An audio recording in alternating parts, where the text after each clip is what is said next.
in view of the holding in the Supreme Court case of Republic versus Ahmad Abolathi Mohammed and another, that any application for contempt, just like a preliminary objection, should be heard before any other matters. In view of that holding, my lords, we would like that placed on record that you have decided that we hear the potential contemners before the court in the face of that contempt application.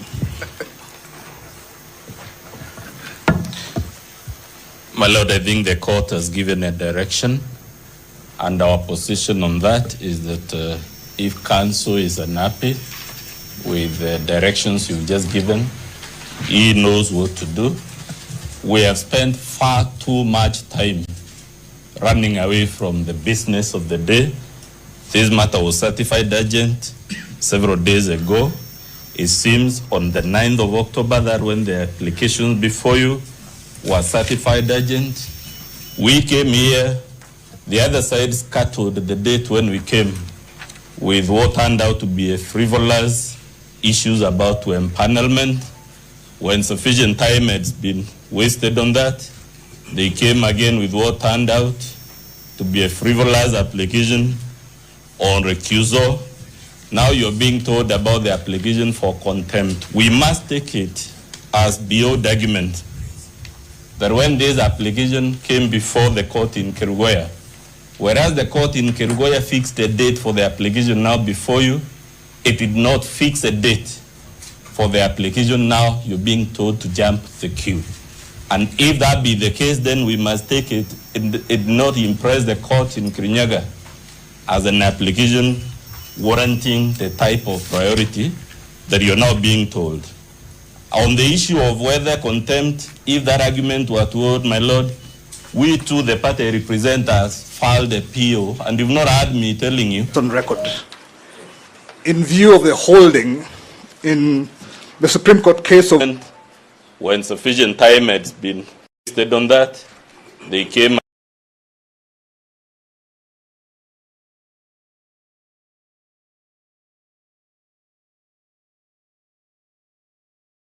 again with what turned out to be a frivolous application on recusal.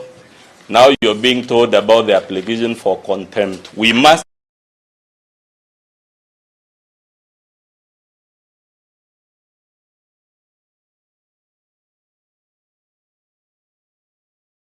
take it as beyond argument that when this application came before the court,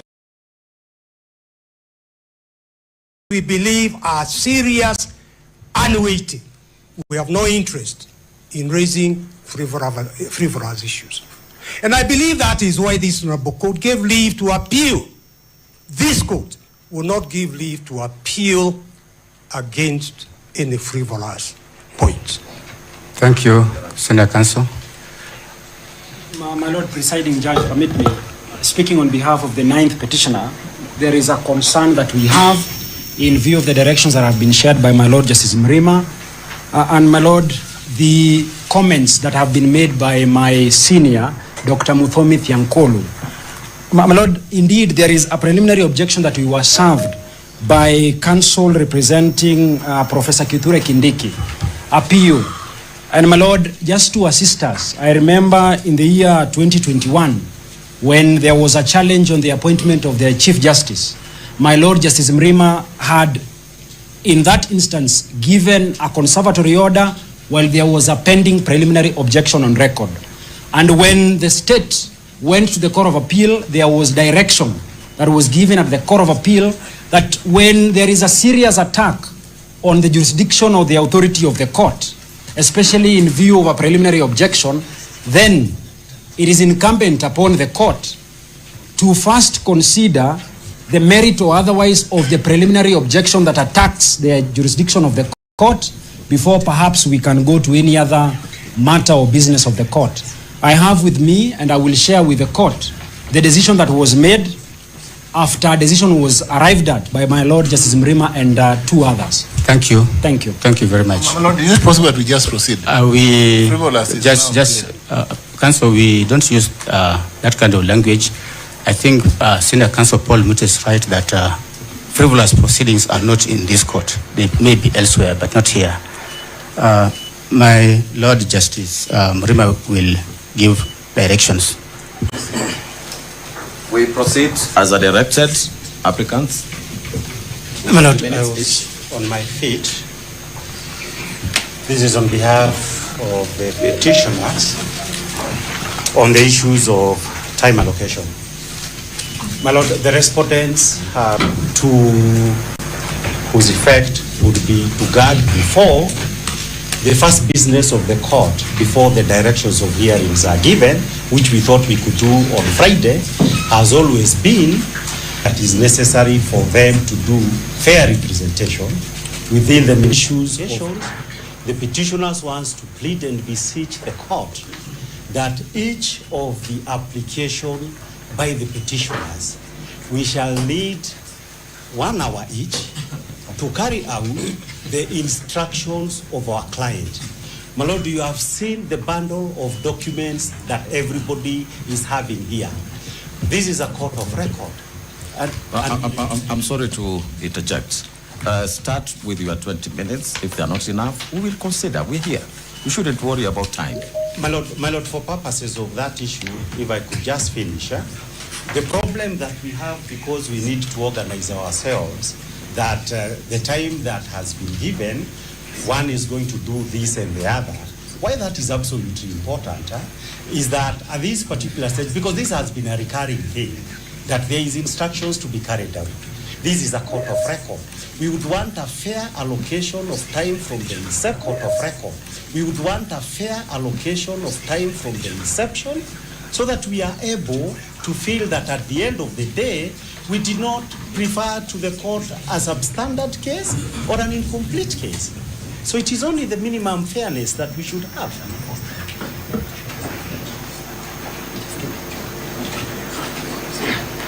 My Lord, may I say something on the issue of time before the court gives directions? Let time not be the issue here. Advocate Ongaya, please sit down. Let time not be the issue here. Time can be availed. We can be here the whole of this day. We can be here the whole of this day. So let time not be the issue of discomfort. We will give you the time you want. Thank you. Thank you so much, my Lord. That's an impressive direction.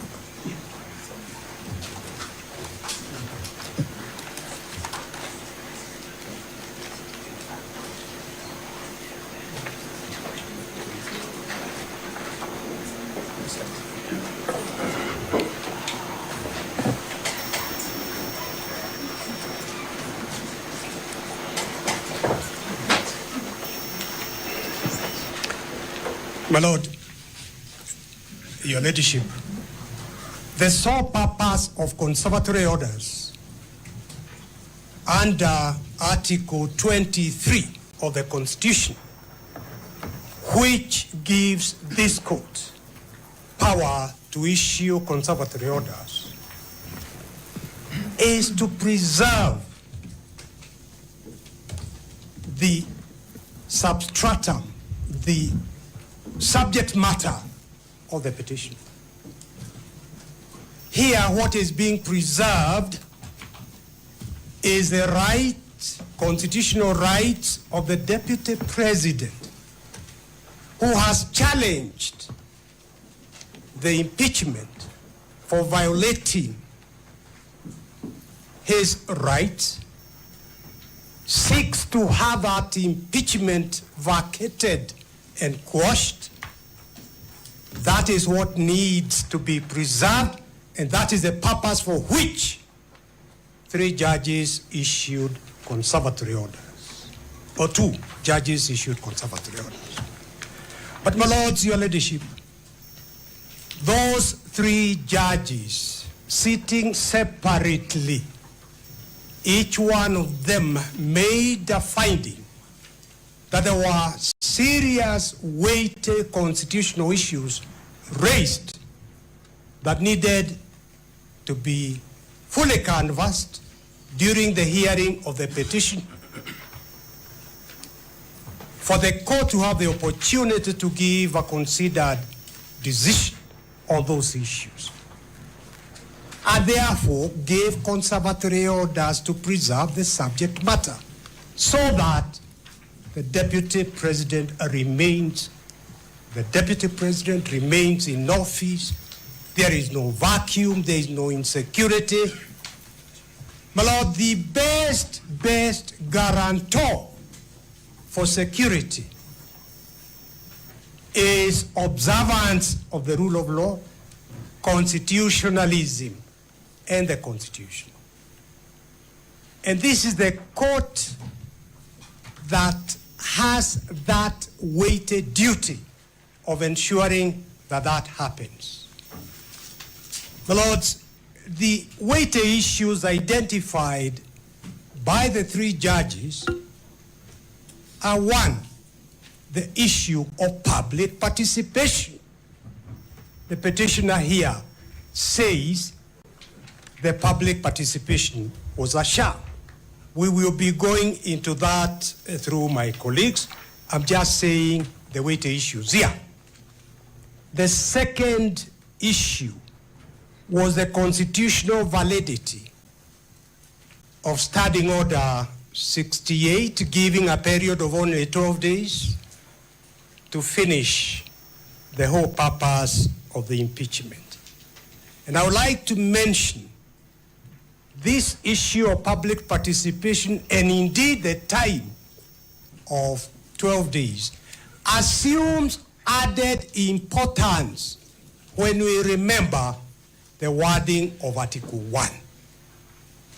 The wording of Article 1 is that sovereignty remains in the people of Kenya. They have donated that power, that sovereignty, to your lordships, to your leadership, to the judiciary. They have donated their power to Parliament, the National Assembly, and the Senate, and they have donated that power to the executive. But the people of Kenya remain sovereign. That is why there must be adequate public participation in terms of the decision in the British tobacco case. The third issue was proof, the threshold, serious violations of the Constitution, which the Deputy President says do not exist in his place. Our opponents will be pointing out to you where it is that undermining the President is one of the grounds. My Lords, the people of Kenya, in retaining sovereignty in themselves, elected leaders, members of Parliament, senators, Deputy President, the President, to serve them. They are the employers. The Deputy President, the President, the members of Parliament are employed by the people of Kenya. And therefore, the people of Kenya have got a right to see how the people they have employed are discharging the duties they have been given. We look up to you, my lords, your leadership, to be the bench, what the judiciary is what the people of Kenya look up to hold the country together in terms of observance of the Constitution and of the rule of law. The people of Kenya, in electing the Deputy President and the President and the senators and everybody else who is elected, they were not electing to go back to imperial presidency. And it is for this court to ensure that we do not go back to the imperial presidency where the Constitution and the rule of law are replaced by the wishes of one individual. I hand over to my colleague, Elisha Ongoya.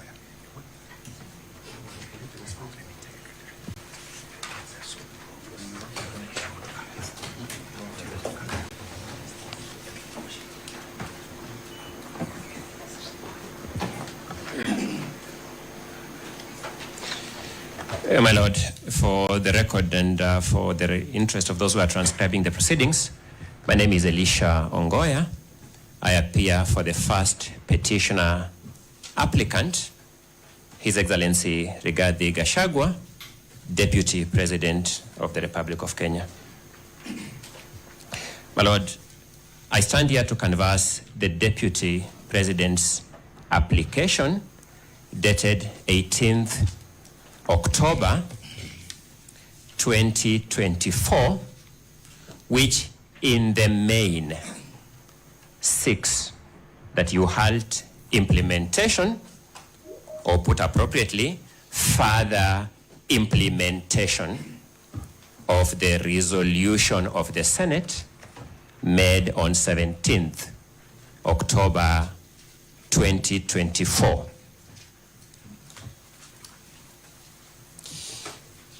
Allow me to then also put on record that we have some written submissions that were filed, and I think it's good practice to draw the court's attention to them so that the record confirms that they are part of the record. We had filed some written submissions on 22nd October 2024. We adopt and reiterate the contents of those submissions. When we retire, we urge you to have a look at them. But we also filed some additional written submissions on 28th October 2024. Both of them are entitled petitioners' submissions on the application dated 18th October 2024.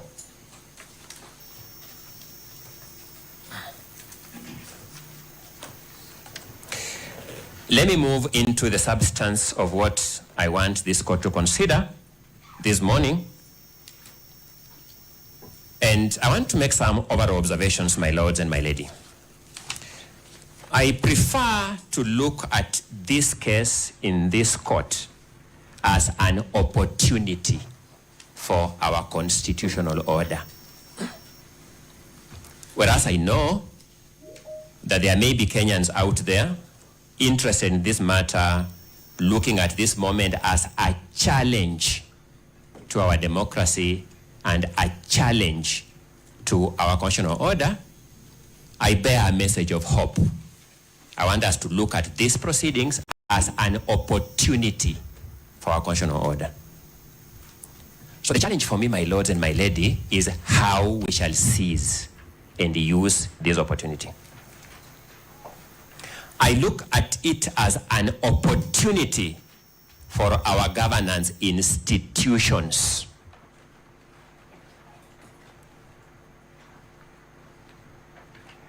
My lords will remember the words of the late Justice Chunlal Magwanda's Madan in that famous case of Githunguri versus Republic, where he urged Githunguri to run unto the hills, face east, and thank his gods that Kenya is a country under the Constitution.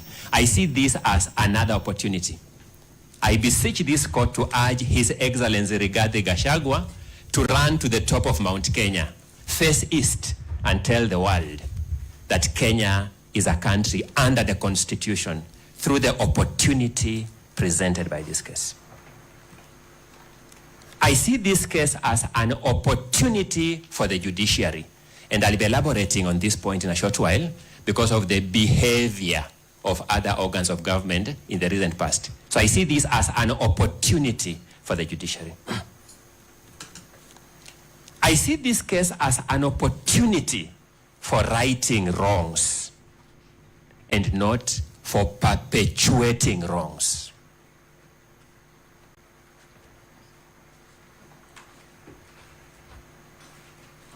I have had the privilege of participating in these proceedings from the National Assembly, through the Senate, through this court. And I thank God and thank my client for that, because out of 50 million Kenyans, I have done nothing special to deserve this opportunity, but this somehow fate has conspired to give me an opportunity to participate and witness these events from the front benches.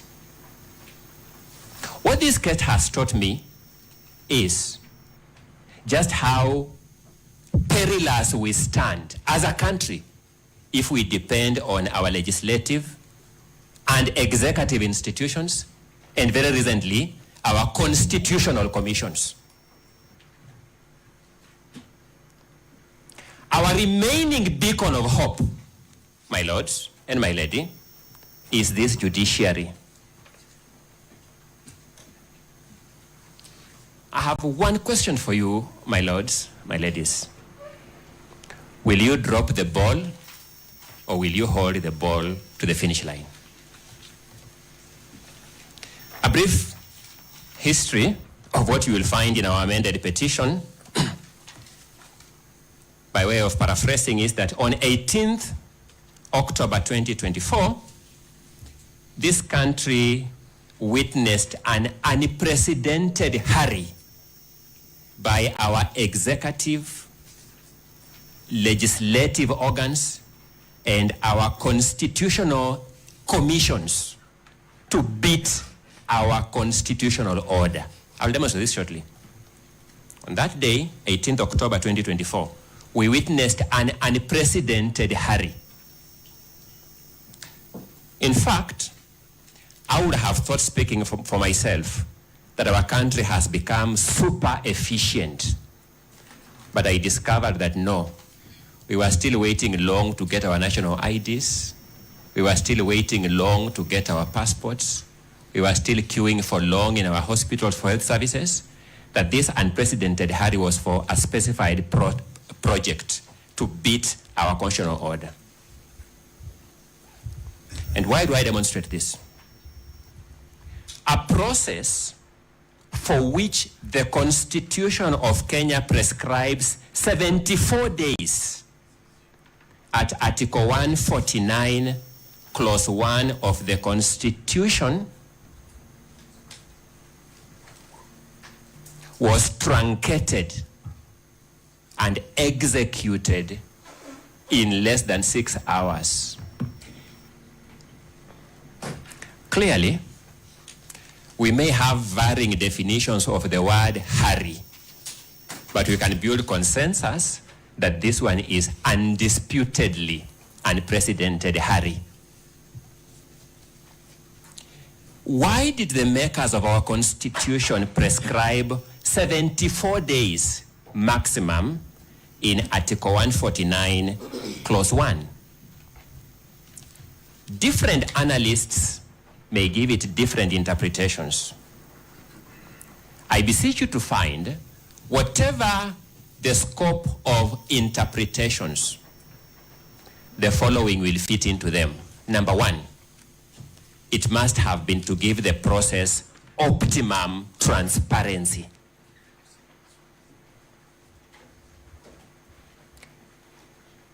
Number two, it must have been to give the process optimum accountability.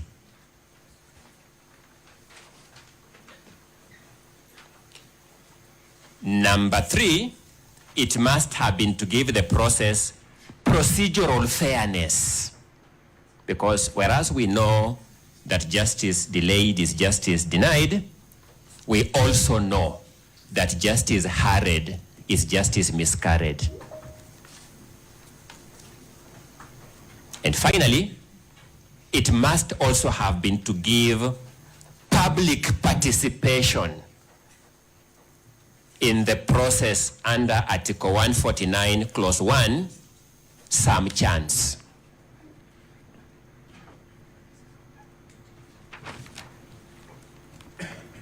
Allow me to submit at that juncture from the very outset that the process undertaken by the President of the Republic of Kenya,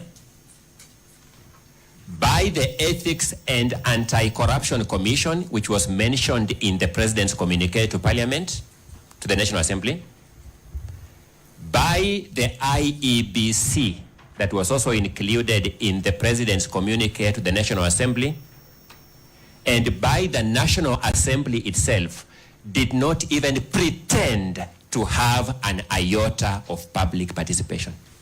Even the pretense of public participation between 1st October and 17th October, the process between 1st October, when a notice of motion was given in the National Assembly, to 17th October, when a resolution was taken by the Senate, had pretenses. That will demonstrate. The process on 18th October, buoyed by any lack of checks, buoyed by the fact that any attempt at checking the institutions had not yielded fruit, now they became brazen. They now undertook a process on 18th October, now completely without any pretense of public participation. There is no single Kenyan who was given a chance to ever say what their take is on Honorable Kithure Kindiki, my law lecturer of yesteryears and a fundamental scholar, my good people. No Kenyan was given a chance to give any thought on whether or not he is suitable to be deputy president. No member of the public, no memoranda was received, no meeting was called anywhere for anyone to give any thoughts. No email address was given to be crushed by Kenyans, as we now know Kenyans can do it. Completely no pretense at public participation. I'm emphasizing these points, my lords and my lady, to demonstrate the point I made earlier, that we have now been taught how perilous it is for us to rely on our executive institutions and our legislative institutions and our constitutional commissions as defenders of our constitution. We are now left with only one institution, this judiciary. I don't know where that noise is from within here. Thank you. If they are doing renovations, they may be told that this is so important a day for renovations. We may defer them to another day. And let's face it. Let's face it. The process of 18th October 2024 took 6 hours as a deliberate scheme to defeat each of the principles and values of good governance I have alluded to: transparency, accountability, procedural fairness, and public participation. Who did these violations? We are also here to call people to account. Who did it? Between the time we left Senate around midnight, between the time Senate closed business around midnight of 17th October 2024, and the time we woke up to the presidential communique of 18th October 2024, in that night, the Bishop Oginde-led Ethics and Anti-Corruption Commission is documented in the President's memorandum to have received, processed, and given a clearance to Honorable Kithure Kindiki. That night.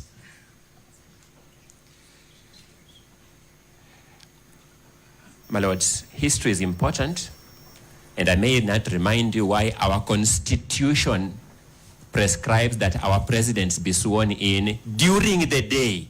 We were all adults, we know where that comes from. It's one of the most autochthonous provisions of our Constitution.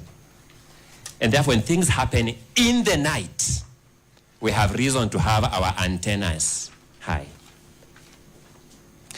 Between the time Senate rose on the night of 17th October 2024 and the time we woke up in the morning of 18th October 2024 to the President's communication to the National Assembly, we were told that the IEBC, which we now know is not properly constituted, has no commissioners, had purportedly cleared Honorable Kithure Kindiki in the night. I will not say much about KRA because I think KRA can work overnight and we will not complain. But it was that memorandum.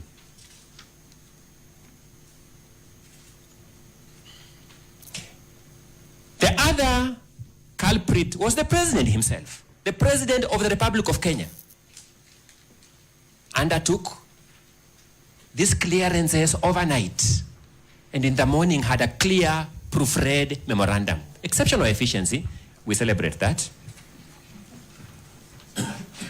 to Parliament. Then the National Assembly itself. Now this is curious.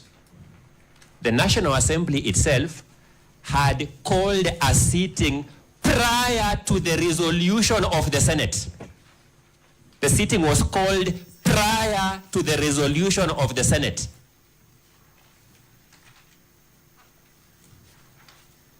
To sit on a day, ordinarily not a day of sitting of the National Assembly,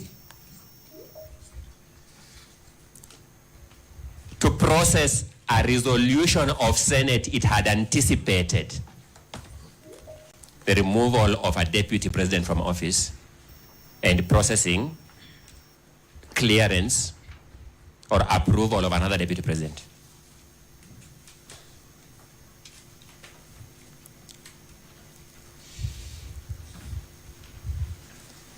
We sit here as judges, we sit here as court assistants, we sit here as advocates representing various parties. I don't know who among us, once we take away the cloaks of the official roles we play, was proud as a Kenyan observing these events as they happened. I don't know who among us was proud now putting on the cloak of citizenship to watch these events unfold at that pace. Fortunately for us, my lords, my ladies, we have a judiciary of Honorable Richard Mwongo that arrested this process in its tracks to give the Constitution a chance to roar.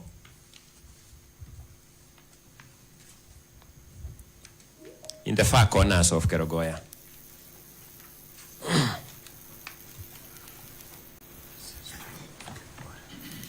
Fortunately for us, we have the judiciary of Honorable Chacha Mwita, His Lordship, that arrested this process to give the Constitution a chance.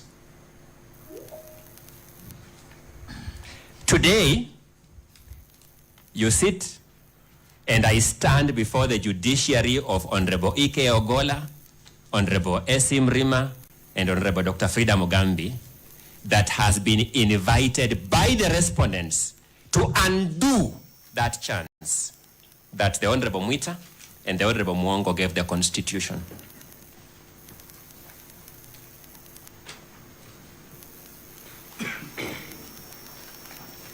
We don't begrudge them for that invitation.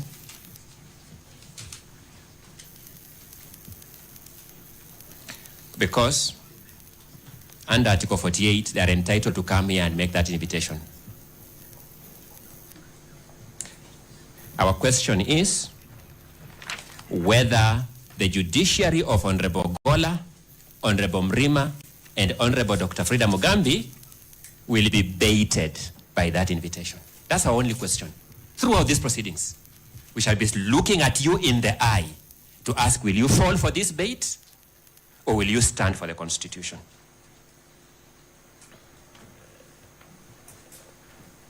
Having laid out our broad attitudinal view of this matter, allow me to address you now on the law and the jurisprudence of conservatory orders.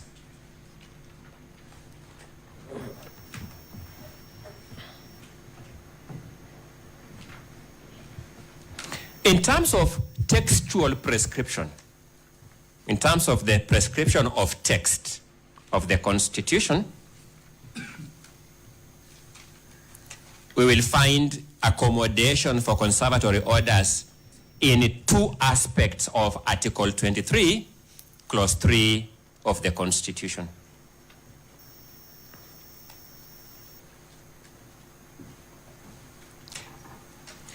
Article 23, Clause 3 says, in any proceedings brought under Article 22, a court may grant appropriate relief. So we find accommodation of conservatory orders in the use of the phrase appropriate relief. because appropriate relief is wide enough to accommodate anything under the sun that is necessary to give effect to a right, fundamental freedom, or I dare say, any other provision of the Constitution. The second accommodation is in paragraph C of clause 3 of Article 23, which says, in any proceedings brought under Article 22, a court may grant appropriate relief, including, say, a conservatory order, expressly.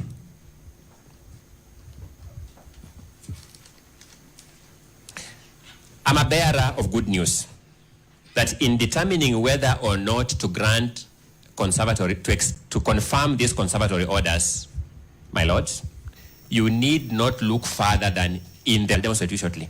Just by looking at the files before you, you will see why you must confirm these conservatory orders. Let me go there. Allow me to address the brief issue of your jurisdiction over this matter from the... I would invite you, when you retire, to look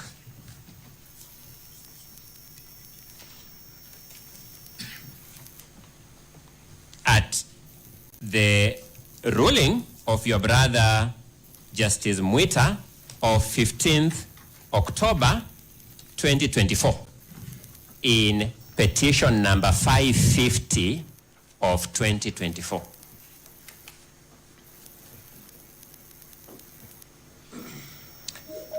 When you look at that ruling, I would invite you to look at page number 7 of that ruling.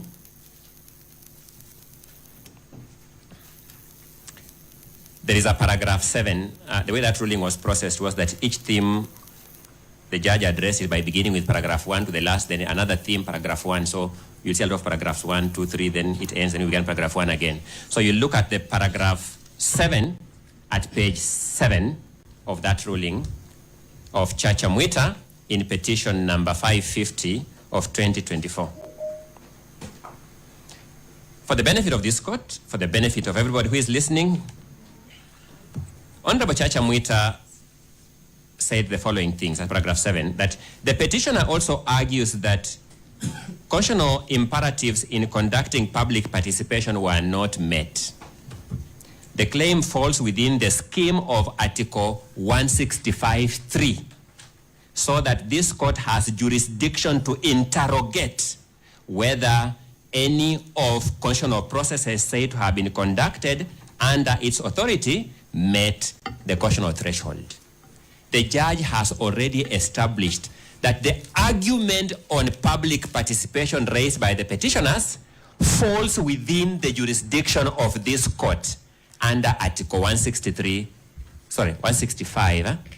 Clause 3.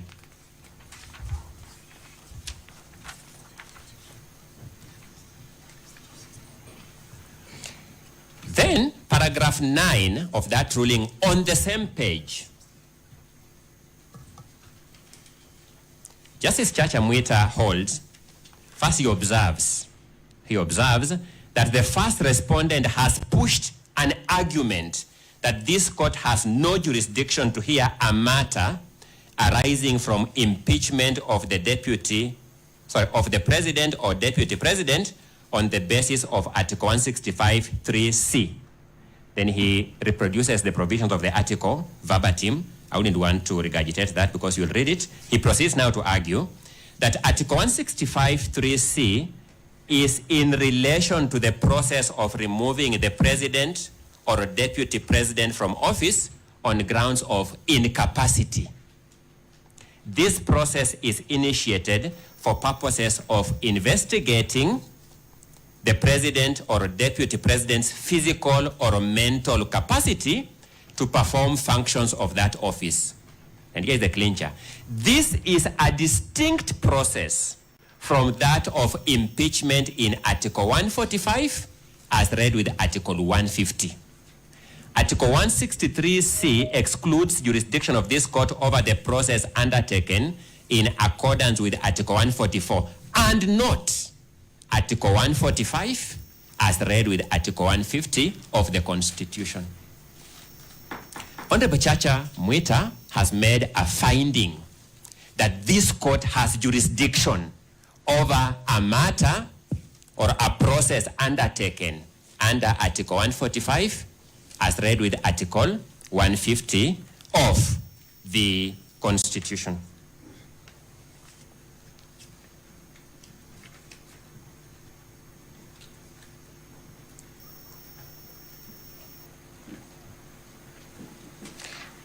If you turn to page 9 of that same ruling,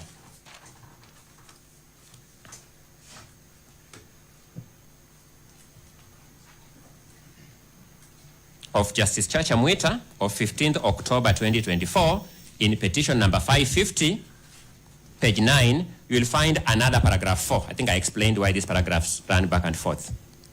Paragraph 4, he says,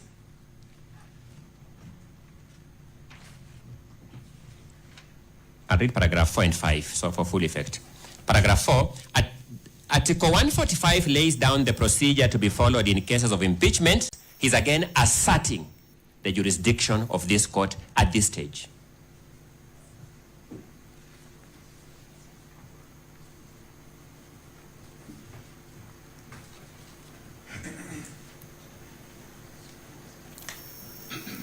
Then,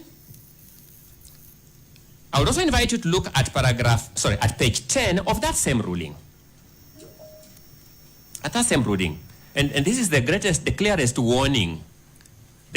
warning that Justice Gachagua'S was sending to the national executive and the national legislative institutions, parliament.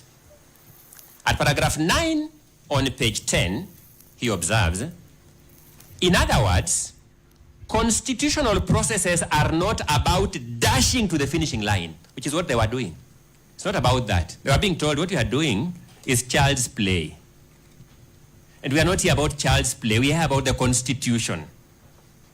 He says they have constitutional imperatives that must be complied with. And if not, such infractions will not be out of reach of our Constitution. He completes by saying, where there is an allegation that fundamental imperatives in the Constitution have not been complied with, which is the allegation that you have before you, my lords, my lady, the affected person, my client, His Excellency Rigathi Gachagua, has recourse to court, and the court will have to determine whether the state organ complied with the Constitution or the law. Has recourse to court. I began by saying we need not look further than in the files before you to assert that these orders have been confirmed, and I'm beginning by confronting the unfortunate allegation of lack of jurisdiction that has been filed on behalf of the person who was nominated to be the deputy president and who is supposed to uphold the Constitution. At paragraph 10, he gives the most enduring philosophical statement of page 10, paragraph 10, page 10. In that respect, our Constitution offers both hope and promise. Hope that the institutions it has established will comply with its fundamental principles. We now know that that was hope against hope. And promise that the Constitution is supreme, and any act or omission in contravention of the Constitution is invalid. In other words, it does not matter how far the process may have gone, since no action is beyond the reach of our Constitution. My lords, I want to speak the truth here. In the face of these pre-existing rulings in these files, you will hear arguments here of non-justiciability of this dispute, political question doctrines, things that have been fished in a cut and paste manner from old American jurisprudence into a transformative constitution of the 21st century. I mean, that's unfortunate. I am hoping that once I'm done with this, those who came to court carrying those arguments of political question doctrine, non-justiciability, will find favor in abandoning them to save us some time. At the same page 10, you'll find another paragraph 1. I tell you the judge was starting paragraph 1 at every new issue. He says, Article 2, Clause 4 of our Constitution is not only the hope, but also the promise of our Constitution that we must abide by constitutional dictates, for any act or omission in contravention of this Constitution is invalid. That's what the judge is telling us.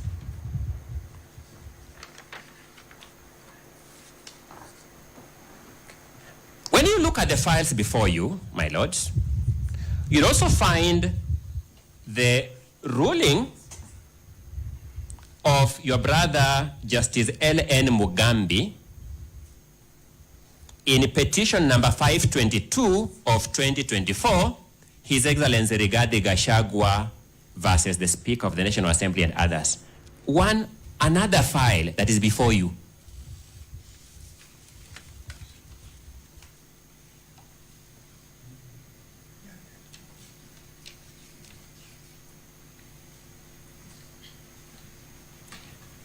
At page 9 of that ruling, you will find paragraph number 34. In that paragraph, the judge observes, and that was when he was delivering the ruling to send this file to the Chief Justice to empanel the three of you to sit. He says, Article 165, Clause 3, Paragraph B or D of the Constitution has been delineated by Article 165, Clause 4 as constituting areas from which substantial questions of law might arise to require composition of a bench. He then goes ahead and reproduces Article 165, Clause 3, B and D. He's saying, before he sends this file to the Chief Justice to empanel a bench, he must satisfy himself that the dispute in question falls within Article 165, Clause 3, Paragraph B or D. And he made the determination that the dispute falls within Paragraph 165, Clause 3, Article 165, Clause 3, Paragraph B and D, and send the file to the Chief Justice to empanel the three of you. The three of you are sitting on this bench on a finding that the court has jurisdiction. In the absence of that, the dispute would have been outside the ambit of Article 165(4) for empaneling of a bench.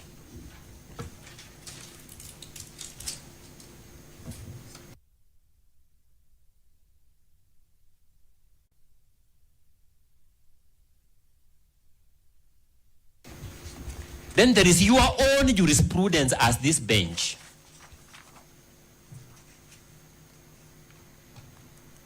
"13 days ago, on 16th of October, 2024. 13 days ago, the three of you, my Lord Justice Ogola, my Lord Justice Mrima, my Lady Justice Frida Mugambi, delivered yourselves on this question of jurisdiction.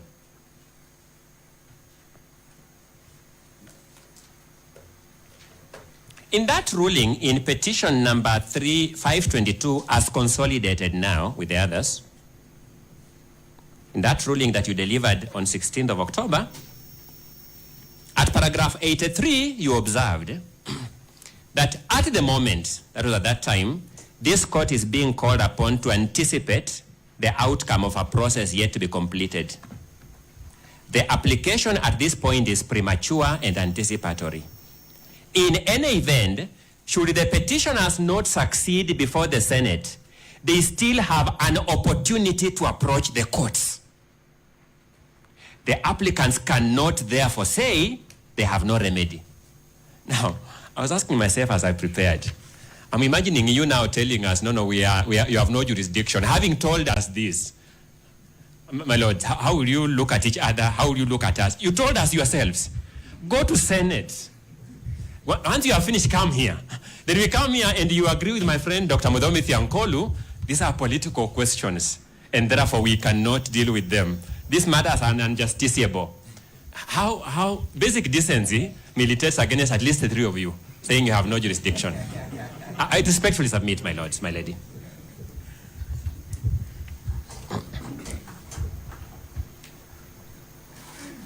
You observe that paragraph 85, that this court, and I was asking myself, what does the word this court mean? This court means two things. You said, this court has unfettered jurisdiction to check the constitutionality of the process at whatever stage. As such, we are certain that the petitioner's rights are currently well guarded and none of the petitioners stands to suffer any prejudice. You assured us that you have unfettered jurisdiction, that's what we used, jurisdiction to check the process at whatever stage. I've said the word this court, I understood it to mean two things. One, to mean the High Court, because you are talking about this court. I don't think you had forgotten you are judges of the High Court. So that when somebody comes and says, we ought to have gone to the Supreme Court, they must also justify to you why you are using the words this court in this context. And number two, it means this bench. The three of you sitting here as a bench, you are now this court in this matter. You have unfettered jurisdiction to check the constitutionality of the process at whatever stage.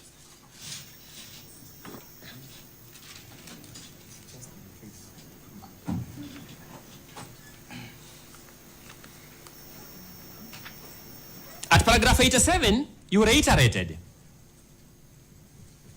that you are exercising judicial restraint in order to accord constitutional entities the latitude to deal with their mandates. But then you said, we however clarify that courts can and ought to readily intervene in ongoing processes before any entity in the clearest of cases where there is evidence of flagrant and gross violation of human rights and fundamental freedoms. I began by telling you, the most flagrant is the happening of 18th of October, 2024. The most undebatable. The National Assembly received a nomination of Honorable Kithure Kindiki from the President. The National Assembly had in its face Article 118 of the Constitution. In its face. I'm sure some members are sitting here of the National Assembly. They had in their face Article 118 of the Constitution. That article continued to pronounce itself because Article 259 says the law is always speaking. So this article was consistently speaking to the National Assembly. Consistently speaking that Parliament shall facilitate public participation and involvement in the legislative and other business of Parliament and its committees. The law continuously spoke. The Speaker called the House Business Committee. They met. Article 118 was speaking to that committee that you shall facilitate public participation and involvement in the legislative and other business of Parliament and its committees. That committee turned a blind ear to this speech by the Constitution. They sat in plenary. Article 118 1B was speaking that you will facilitate public participation and involvement in the legislative and other business of Parliament and its committees. The plenary turned a deaf ear. Two, this dictate. The most blatant. I want to ask how we cannot stop the confirmation, the assumption of office of Honorable Kindiki on this argument only until we argue this matter fully and settle it at the hearing of the main petition. I want to see. I'm a career learner. If you convince me, I can tell my clients they have convinced me. But I'm trying to imagine the kind of philosophy you will require to convince me. The 50 million Kenyans out there know none of them was ever called upon to make any view, any thought on the suitability or otherwise of Honorable Kithure Kindiki to be the Deputy President of Kenya. They know.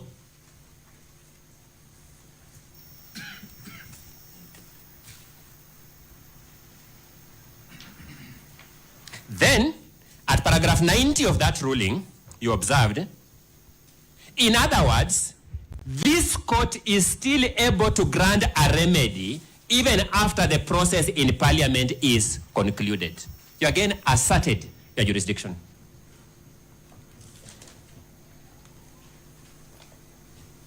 I want to conclude this aspect of my submissions, my lords, my ladies, by pointing out that it's a high time that we laughed out of this court anyone who questions the jurisdiction of this court in this matter in view of all these prior rulings in the files before you.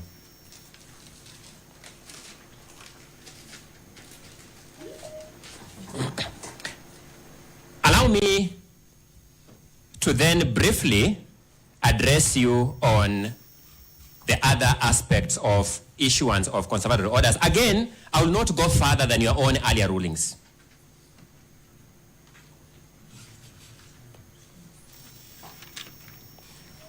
In your ruling of 16th October 2024, at paragraphs 62 to 71, you pronounced yourselves on the principles that govern grant of conservatory orders. We agree with each of those principles that you set out in that ruling without any modification. We agree with each of the principles that you set out in paragraphs 61, sorry, my apologies, 62 all the way to 71.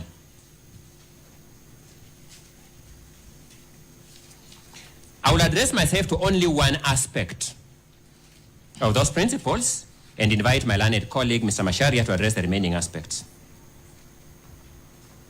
This is where you allude to the case of Gatirau Peter Munya versus Dixon Mwenda Githinji and two others. If I'm not mistaken, this must have been the matter that was argued by my colleague, Dr. Tiankolu, some times back, so he would know it very well. It was among the first cases to deal with this matter. It's actually the first one in the Supreme Court of Kenya. You see, we celebrate Dr. Mudomi Tiankolu for contributing to this kind of jurisprudence. He observed, and I quote, that conservatory orders, consequently, should be granted on the inherent merits of a case, bearing in mind the public interest, caution of values, and the proportionate magnitudes and priority levels attributable to the relevant causes.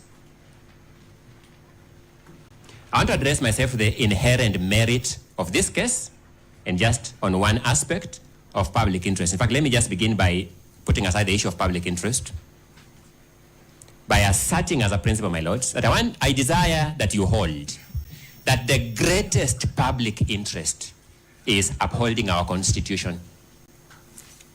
There can be no superior public interest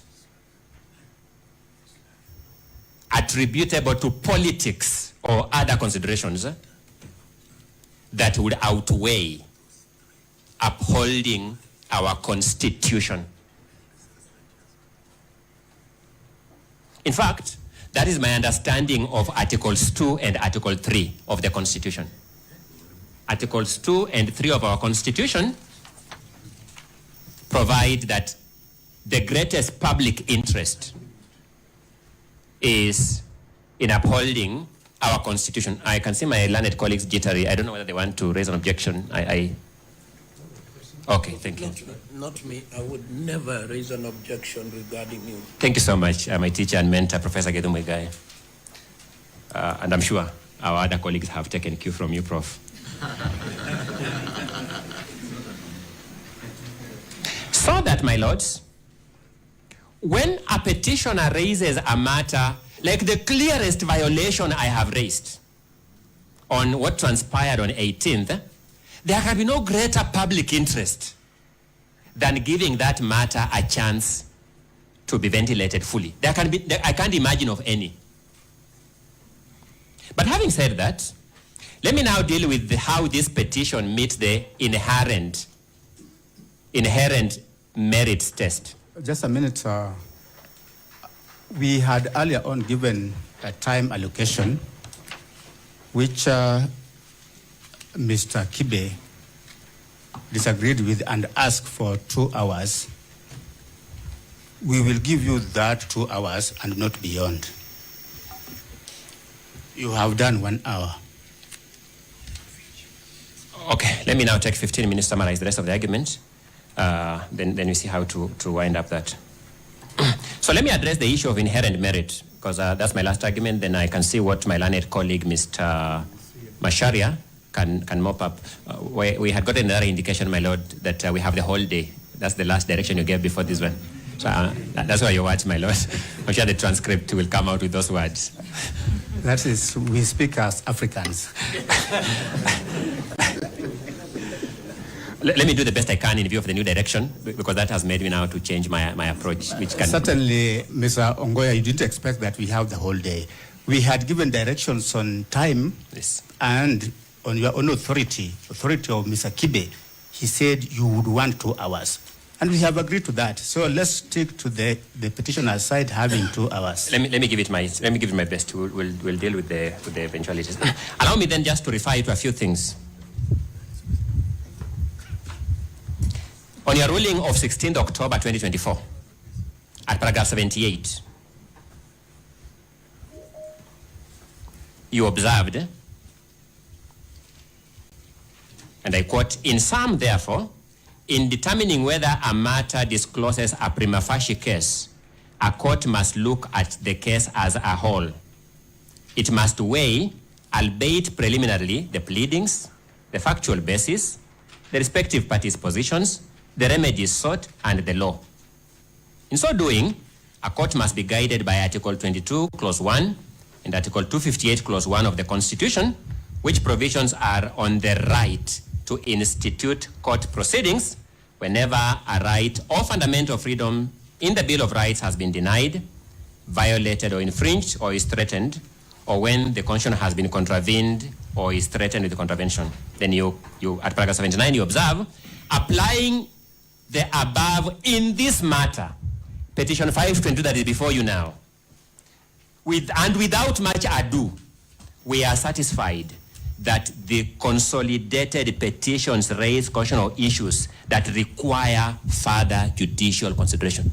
You made a finding that the case has inherent merit. You could see it without much ado.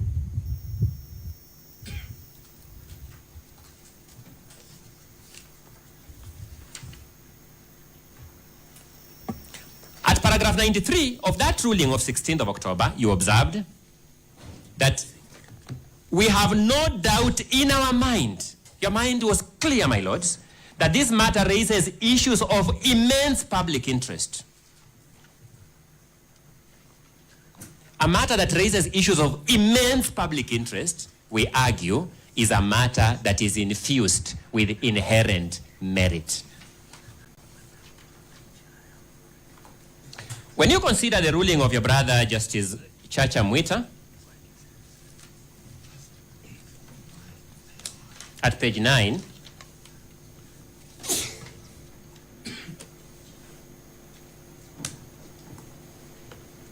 paragraph 3, in petition number 550, which is now before you, the judge observes, and I quote, "There is further argument that constitutional imperatives on public participation were not complied with. The petitioner has given an example of Keio South constituency to demonstrate this fact. According to the public participation results for that constituency, the total number of people who participated is given as 43. Those who are in support are given as 70. Out of 43 participants in a public participation event to remove His Excellency Gachagua, out of 43, 70 approved." My lord, that's the case before you.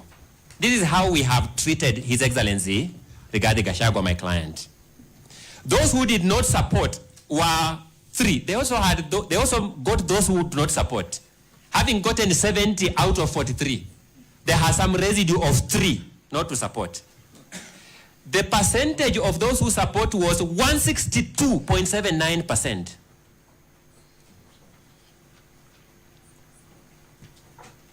we used to distinguish law and mathematics by saying that mathematics gives us instruments of mathematical precision. I don't know what the National Assembly will do with this mathematics, but this is curious mathematics. The judge then observes, it is implausible that an attendance of 43 people will produce 70 people in support and 3 in opposition. I submit that there was no remedial measure to this blatant failure by the Senate. There was no remedial measure. This poison has worked with this dispute throughout the process up to the time we come here. I'm making out a case that this case has inherent merit by these findings.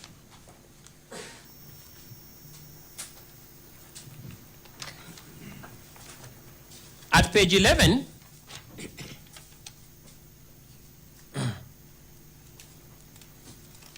the judge referred this matter to the Chief Justice to empanel a bench on finding that the issues raised in this petition were immense.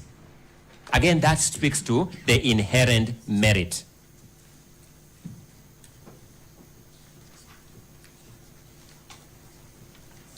When you look at the ruling of Justice L.N. Mugambi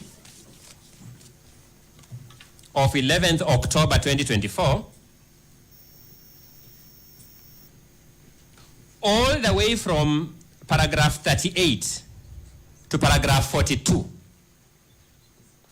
the judge highlights the matters of grave significance that this petition raises as a precondition to referring this matter to the Chief Justice.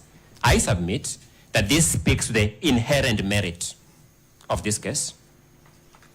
And finally, at least for my part, when you look at the order from Kerogoya in petition number A15 of 2024, which is before you, at order number 3, the judge observed that the matters raised in the petition being of great national importance and urgency.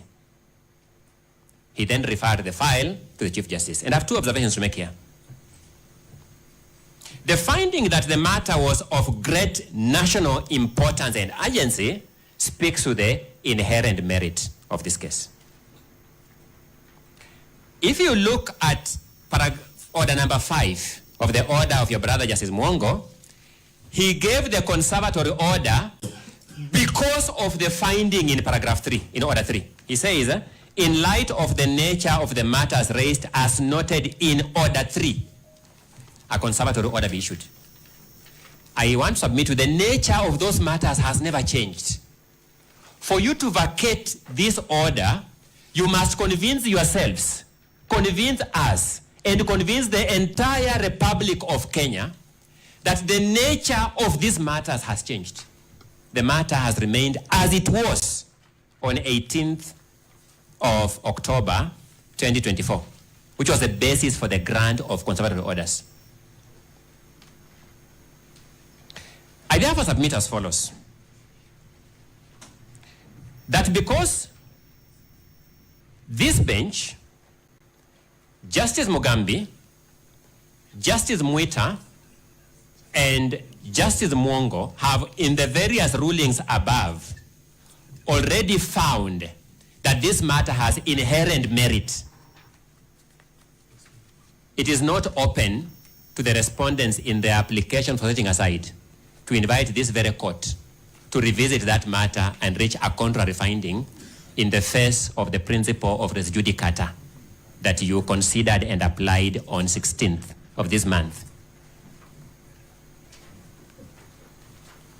I also submit that because the 4 benches I have alluded to have consistently found that this court has jurisdiction, it is not open to the respondents to argue that this court has no jurisdiction and invite this court to enter a contrary view without violating the principle of res judicata that you used against the petitioners on 16th of October. I trust that my learned colleague, Mr. Macharia, has taken note of the time, and therefore he is able to compress arguments so that we pave way to the other petitioners. I urge that you grant the conservatory orders in petition number 565 of 2024 and in petition number 15 of 2024 at Kerogoya to preserve the subject matter and to give these parties a chance to ventilate themselves on the merits in the main petition. Over to Mr. Macharia.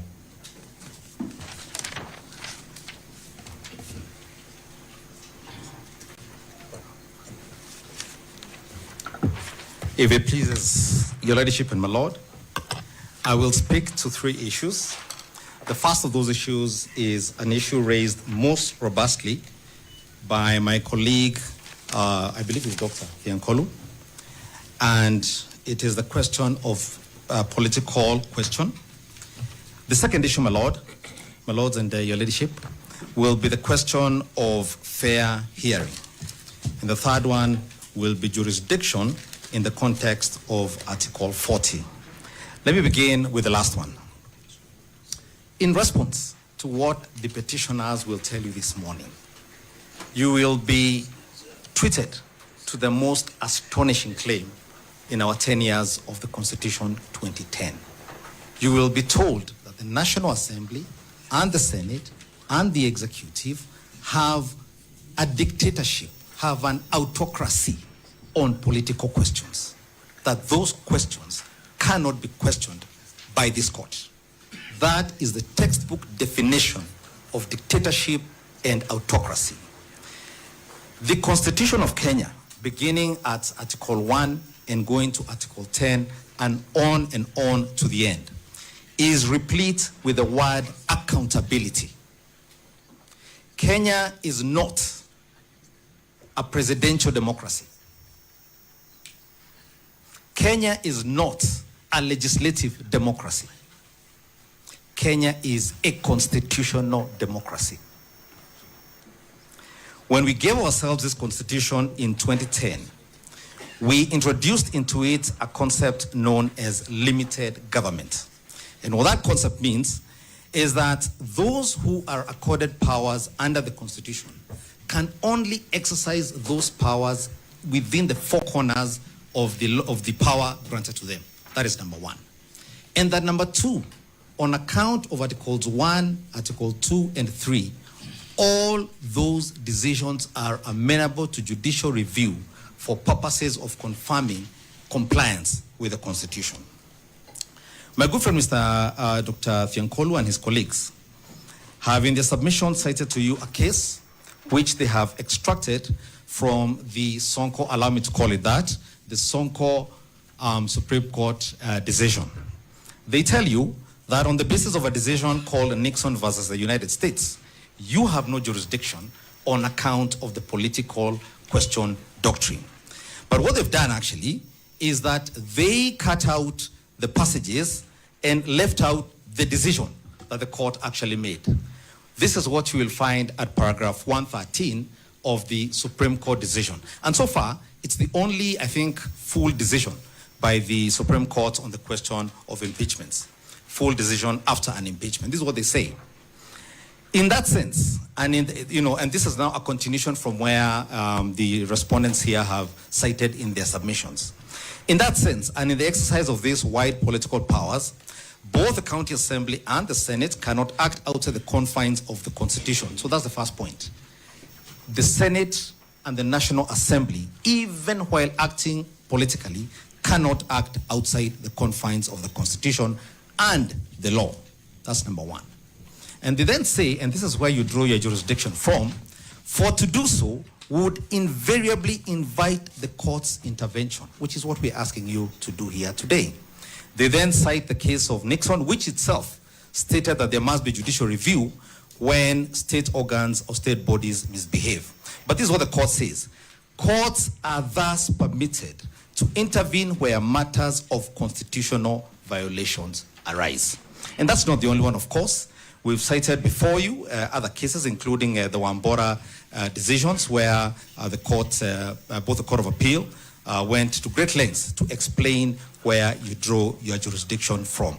So I believe the Supreme Court decision in the Sonko case should put to rest the question as to whether you have jurisdiction even on political questions. The respondents then make another submission. This is that this court lacks jurisdiction because jurisdiction to interrogate the presidency and its appointments or elections lies exclusively within the Supreme Court of Kenya. They don't say so explicitly, but they say so by way of example. And they tell you that under Article 164, I believe it is, Article 163, sub-Article 3A, the exclusive original jurisdiction to hear and determine disputes relating to the elections to the office of the president arising under Article 140. It's important to linger on every of those words. The exclusive jurisdiction is limited to elections, number one, arising under Article 140. And there's a reason it's worded this way, and here's the reason. Now, not every election is a presidential election. Now, under the definitions set out under the Elections Act, the Elections Act is itself a statute promulgated by Parliament under the provisions of Article 82 of the Constitution of Kenya. It recognizes only 3 types of presidential elections. The first is Article 136. It is that election that leads and that has the qualifications and the mechanism for it under Article 138 that then leads to a petition in the Supreme Court of Kenya under Article 140. There is then another election under Article 139, sub-Article 1B, and you'll find this in the definitions of the Elections Act. And the third presidential election understood is Article 146, sub-Article 2B. A replacement of a deputy president under Article 149 is not an election. And I must confess that Article 149 was perhaps not worded very elegantly, because what Article 149 does is that Article 149 almost seems to have ended prematurely, because it says within 14 days after a vacancy in the office of the deputy president arises, the president shall nominate a person to fill the vacancy. So it's a nomination. The word used there first is nominate. A person to fill the vacancy, and the National Assembly shall vote on the nomination within 60 days after receiving it. It doesn't say anything after that. But one of the things I found when I examined another statute with similar provisions, this is Section 32D of the County Governments Act. Section 32D of the County Governments Act is actually a lot broader. It explains how that vote will be conducted, the time periods for it, the threshold for that vote. It's a lot more elaborate. But one of the things it makes clear is that the vote akin to Article 149 is an approval. It's not an election. It's an approval. And if one were to examine the Constitution further, everywhere the word election is used, and just by way of a few examples under the Constitution, Article 86, Article 87, Article 83, all of those articles, including the powers and functions of the IEBC, which my learned friend Mr. Ndegwa will be speaking to later, all of those make it clear that the election contemplated is a contested election with voters under Article 1.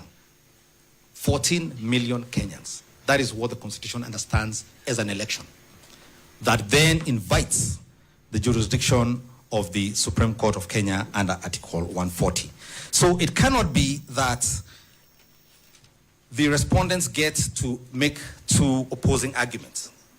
They argue that because this is their argument, this is an election, so you can only go to the Supreme Court of Kenya. But they then argue this is not an election that requires the IEBC. That's one of the things they've argued. Because an election requires the IEBC, as properly understood. So even that argument that the Supreme Court of Kenya is the only one that has the repository of jurisdiction to determine this matter does not find any basis, does not find any grounding in the Constitution of Kenya. You can also look at Article 106(2)(a) for what they discuss when they talk about an election. So Article 149(1) does not envisage any contest. The president nominates one name. And while I'm here, let me deal with an elephant that my learned colleagues will be throwing at you. It's actually more of a monster. In response to what we are telling you, they will tell you there's a public crisis of monumental proportions not seen since the late Daniel Arap Moi told us that he will appoint a vice president if it increases the sufurias of ugali in our houses. We'll be told this is the worst thing that has ever happened. There's a vacancy. Answer number one, Article 148 does not 148, sorry, I believe I'm talking about the sequencing where the Speaker of the National Assembly is the third in command, so to speak, when there's a vacancy. I have been waiting for my good friend, Mr. Milimo, who represents the Speaker, to shoot up to his feet and protest loudly that his client is not a vacuum. Because the Constitution says, when, I think it is,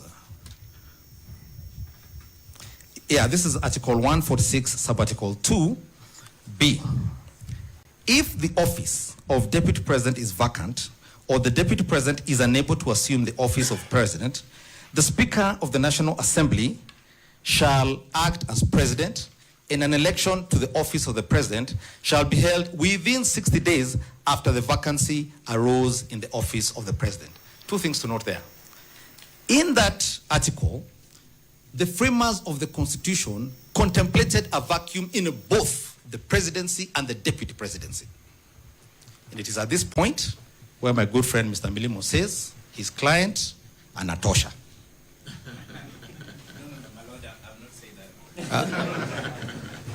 Maybe you'll say it. I am almost certain in the event that my good friend Mr. Kamoto described here a few days ago, when he said the president might go to where people don't come back from, that we will all say we turn Anatosha. He did. The record says so. Yeah, but we understood him. He was not wishing ill. So that's the first thing. The second thing, my lord, is that they contemplated we can operate for 60 days, 2 months, without either a president or a deputy president. The world will not collapse. Kenyans made adequate arrangements for the caretaker, while those two are not with us.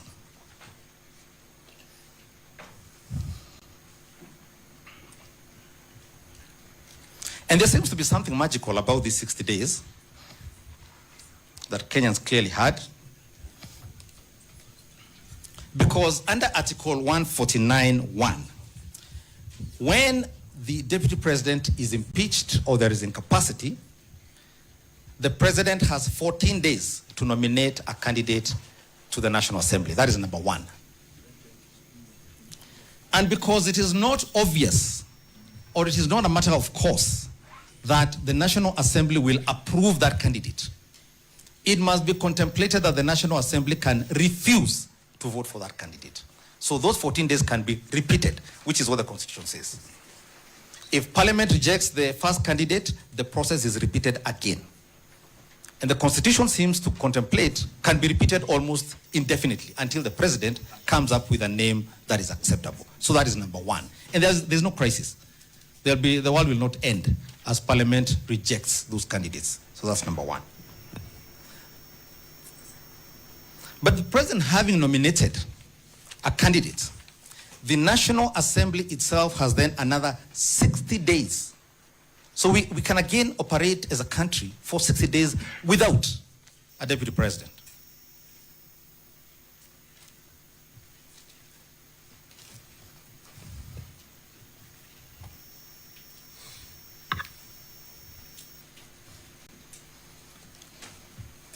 And so I return to what the Supreme Court said in the Sonko case we must do, and has not been done, has not been afforded to our client, the Deputy President. This is what the court says. This is the Supreme Court again at Article 114. And it's interesting because what had happened in the Sonko case, the court actually found that Sonko was not properly before it. But they then said they converted the proceedings into an advisory opinion. So they're actually giving this as a template for courts, such as this honorable court, to follow. Paragraph 114. To the question whether due process was followed in the removal of the appellant, the Audi Alteram Partem rule requires that those who are likely to be directly affected by the outcome of a decision should be given prior notification of the action. So they give a whole list of what must be done. Prior notification of the action proposed to be taken, of the time and place of any hearing that is to be conducted, and of the charge or case they will be called upon to meet. They must be given an opportunity to be heard. Now, it is not a matter in dispute that on the night the Senate, I and my colleagues on both sides were present in the Senate, our client was taken ill. I have subsequently read in the newspapers he had a broken heart for good reason. So he is taken ill, and the Senate then takes a vote. And this was important because the Senate had 2 days left, even in their own self-prescribed time limits. They voted, and this was not an electronic vote. They voted on acclamation to reject a motion to extend time for the Deputy President to appear My in Lord, court. if I may, I am compelled to interrupt. My Lord, learned counsel is misleading the court when on affidavit, it is clear that the Senate votes electronically. Senate does not vote by acclamation. I do not know what paragraph is addressing himself. Perhaps he can point the court to the paragraph he's addressing himself to on the question of acclamation. We can't just sit back and watch Mr. Macharia mislead the court. I was personally there. Senior Counsel Mwita was there. The entire team, most of them were there. On the question of extension of time, it was by acclamation. All the ayes and all the noes, that's what it was. And the senator was loud. Yes. And I would ask him to please wait. He'll be a bit more bothered when I finish with my submission, so he can be bothered fully when I finish. So this is what the court says.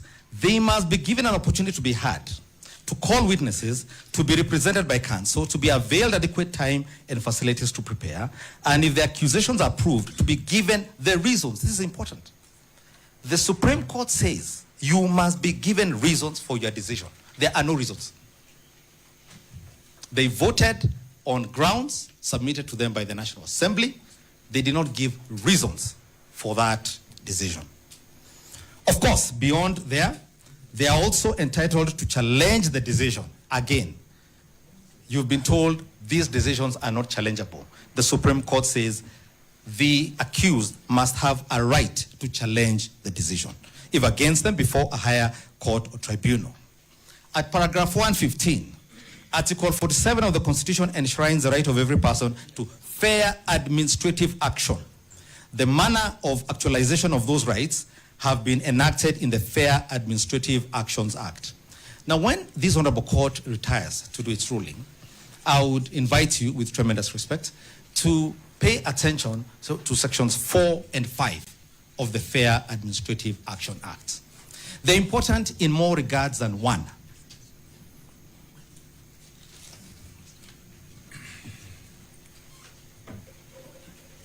Senior Counsel Paul Mwite has alluded to the question of public participation, and so will some of my colleagues who will come after me. When the National Assembly conducted what it called public participation, it did not avail to the public the response by the Deputy President.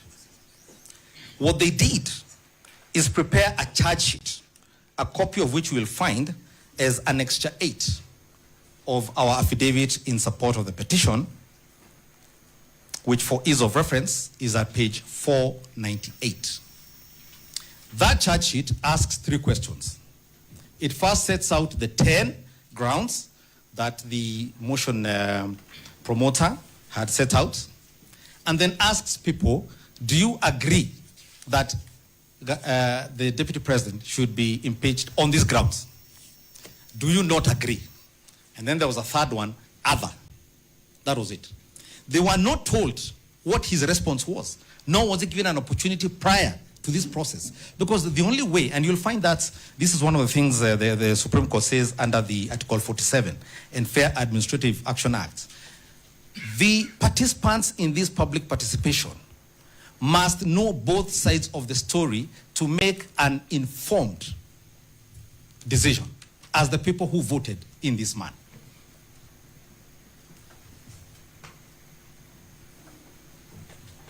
The court then goes on at paragraph 116.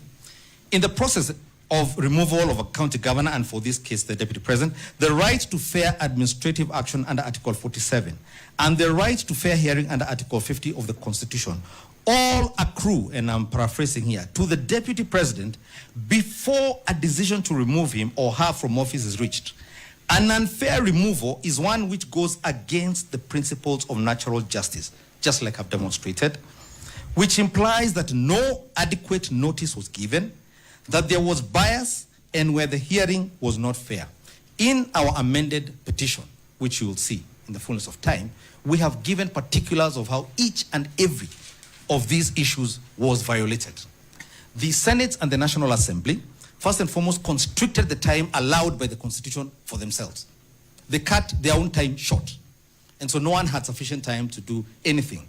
We have said they introduced new evidence as the trial was going. There was panel beating as the matter was going on. And as I've said, there was a lack of fair hearing.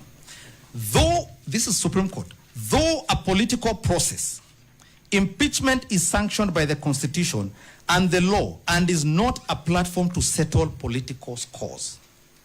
This speaks to what Senior Counsel Paul Muite said a few minutes ago.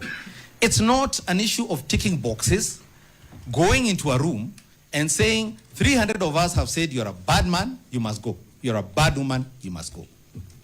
You must comply with each and every of the provisions of the Constitution. Bearing in mind that the removal architecture in the Constitution, the law, and the standing orders are designed to achieve accountability, political governance, and personal responsibility, and are not aimed necessarily to find criminal responsibility. On the question of natural justice, this is what, this was a decision by, I believe, your brother, Justice Odunga. It's in our list. This is miscellaneous civil application number 266 of 2017. He cites at paragraph 69 a case, I believe, from Uganda. It is a cardinal rule of natural justice that no one should be condemned unheard. Natural justice is not a creature of humankind. They are asking you to take away a creature, and let me read to you what it says. It was ordained by the divine hand of the Lord God. What God has given us, do not allow these respondents to take away from the deputy president. And that any law that contravenes or offends against any of the rules of natural justice is null and void and of no effect. The rule, as captured in the Latin phrase audi alteram partem, literally translates into hear the parties in turn, and has been appropriately paraphrased as do not condemn anyone unheard. That is what the Senate did to the deputy president. You cannot allow their resolution to stand. There is a decision, I will not read this for you, but this is a decision of the High Court, a 3-judge bench, Republic versus National Land Commission. I believe this is miscellaneous application number 266 of 2017. At paragraph 109, the decision of the Supreme Court of Kenya in Speaker of the National Assembly versus Attorney General and 3 others, where the court again restated, the Supreme Court, your jurisdiction in these circumstances. And then to the Senate proceedings I've just read out for you. In the Martin Wambora case, this is what, this is the case, this is, it's cited in the Mike Sonko Mbuvi case versus Clerk of the Nairobi County Assembly. At paragraph 226, I believe this is the High Court decision, this is what the court said about what my good friend Professor Ojenda was getting a bit hot under the collar over. Although it does not fall within our remit to direct the legislature on how to perform its functions. We are of the considered view that impeachment of a governor is a serious undertaking, just like a deputy president, as the end result can lead to the removal of a popularly elected governor.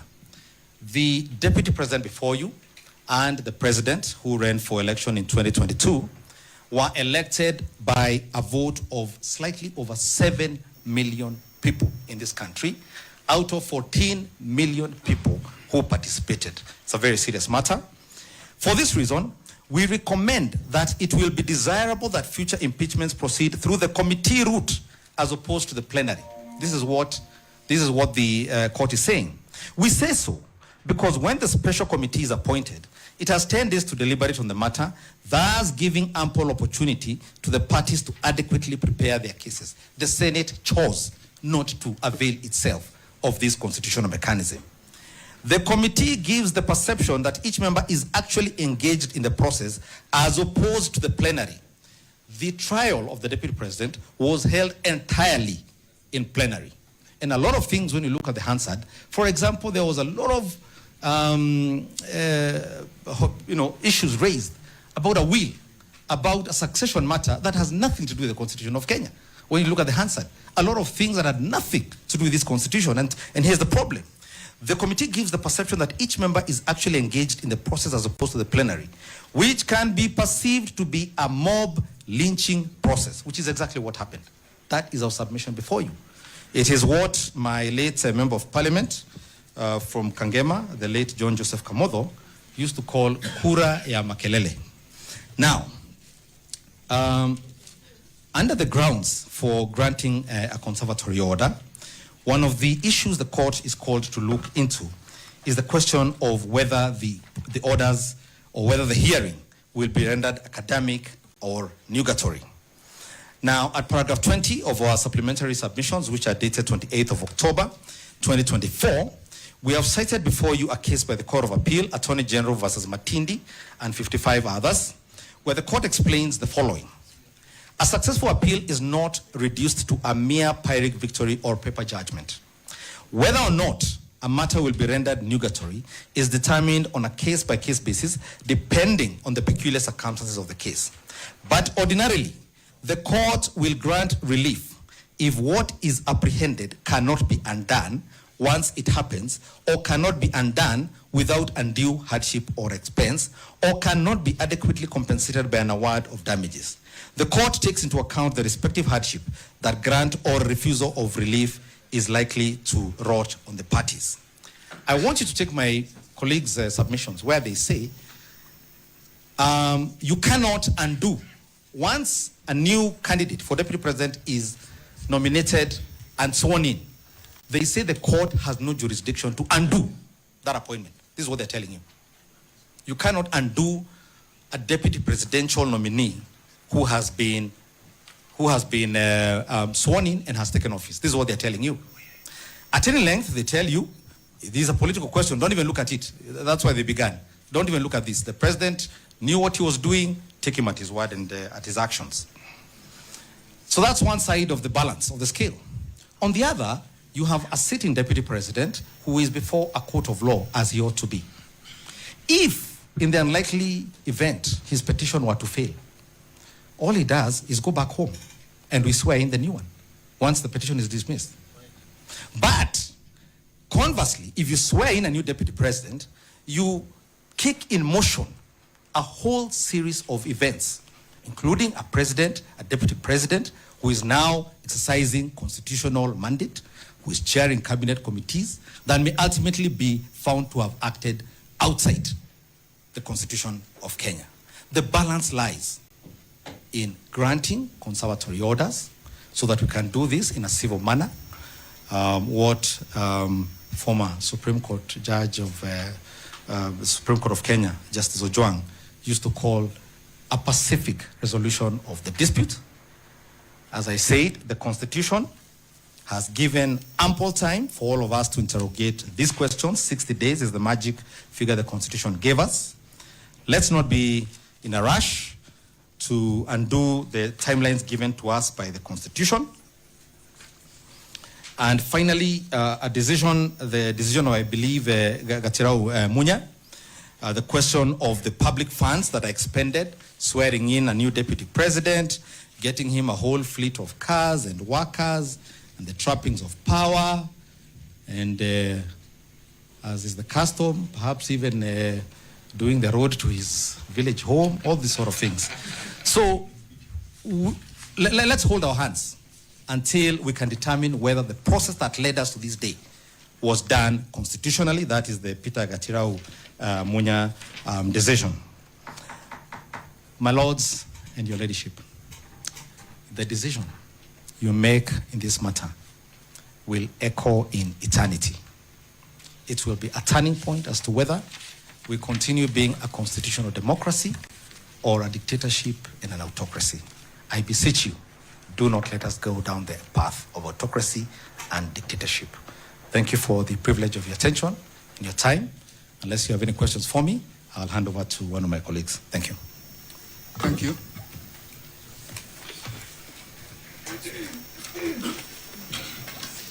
My Lord, my name is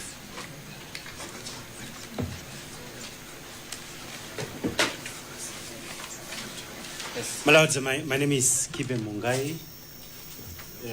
The team leader is Paul Muite, Senior Counsel, assigned this application, the one from Kerogoya, to me, Professor Ogada, and Mr. Ndegwa Jiro. As I had already indicated to the court, and with the benefit of the submissions from my learned colleagues, we shall try to do our business within an hour. So I'll start first, followed by Mr. Ogada, and then Mr. Ndegwa, for purposes of presenting that application.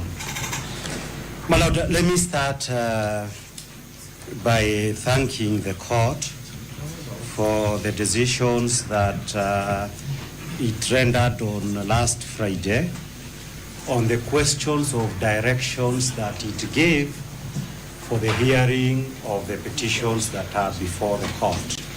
My Lord, I confirm that the process of amending the various petitions is ongoing and will be filed in accordance with the timelines fixed by the court.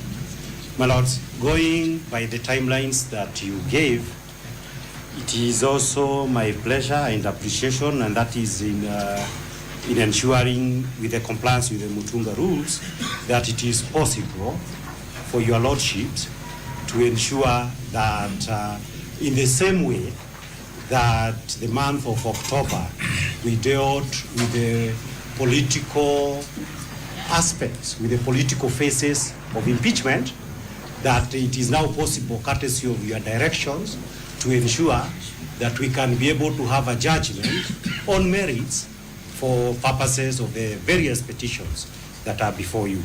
That would be an absolutely important issue for this court to remember, because it is being made as if it will not giving due process and ensuring substantive hearing of this matter, that we shall be here until forever. My Lord, all these businesses can actually be concluded within the month of November. That being the case, my Lord, by way of introduction, let me say two things in my own words as counsel representing, I believe, the 4th to 8th petitioners who filed the application that is before the court. The date of your application? Yes, my Lord, that is exactly the issue. 18th, my Lord. The application was filed on the 18th of October. Yes. If we put it there. Okay. My Lord, 18, it is supported by an affidavit sworn by Honorable David Munyi Mavenge on the same date. My Lord, for purposes of the documents, let me start there. We have filed submissions. The submissions were filed yesterday. There is a supplementary we filed today, and we have filed various responses to the affidavits to set aside that my learned colleague, Mr. Ogada, will be referring to them. My Lord, that being the case, I wanted to say that by way of an introduction, there are two broad issues that I can be able to say. My Lord, thank you.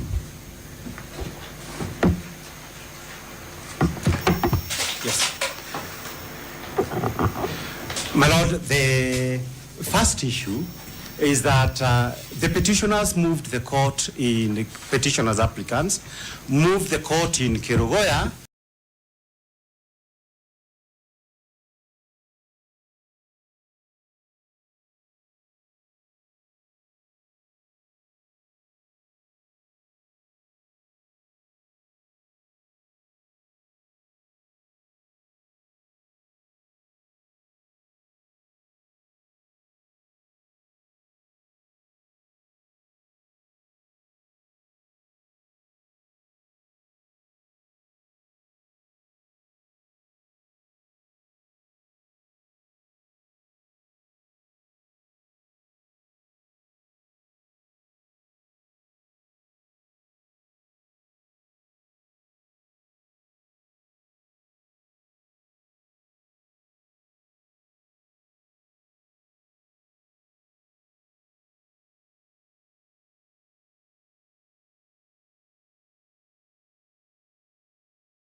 At page 9 of that ruling, you will find paragraph number 34.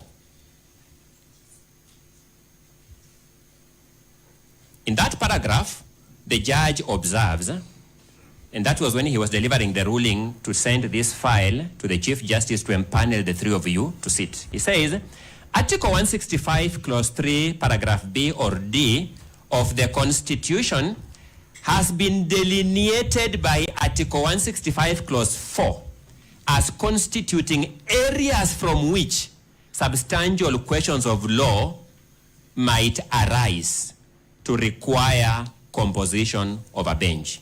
He then goes ahead and reproduces Article 165, Clause 3, B and D.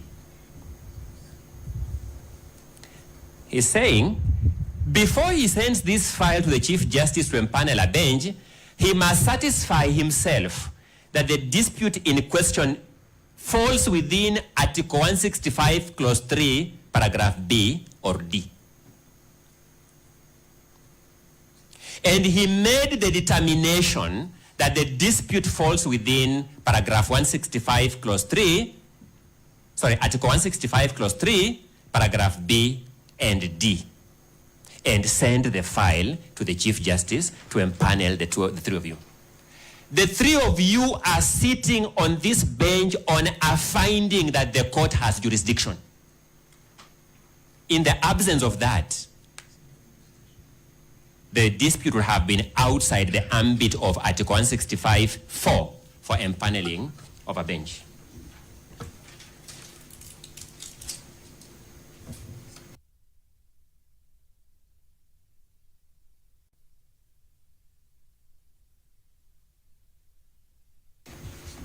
Then there is your own jurisprudence as this bench.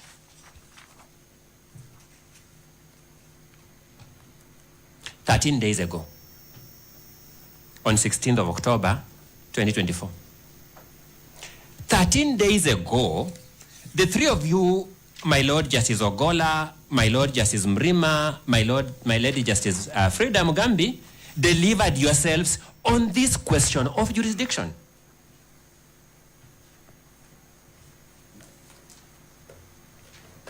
In that ruling, in petition number 522, as consolidated now with the others, in that ruling that you delivered on 16th of October, at paragraph 83, you observed that at the moment, that was at that time, this court is being called upon to anticipate the outcome of a process yet to be completed. The application at this point is premature and anticipatory. In any event, should the petitioners not succeed before the Senate, they still have an opportunity to approach the courts. The applicants cannot therefore say they have no remedy. Now, I was asking myself as I prepared, I'm imagining you now telling us, no, you have no jurisdiction. Having told us this, my lord, how will you look at each other? How will you look at us? You told us yourselves, go to Senate. Once you have finished, come here. Then we come here and you agree with my friend, Dr. Mudomi Thiankolu, these are political questions and therefore we cannot deal with them. These matters are unjusticiable. How basic decency militates against at least the three of you, saying you have no jurisdiction. I respectfully submit, my lords, my lady.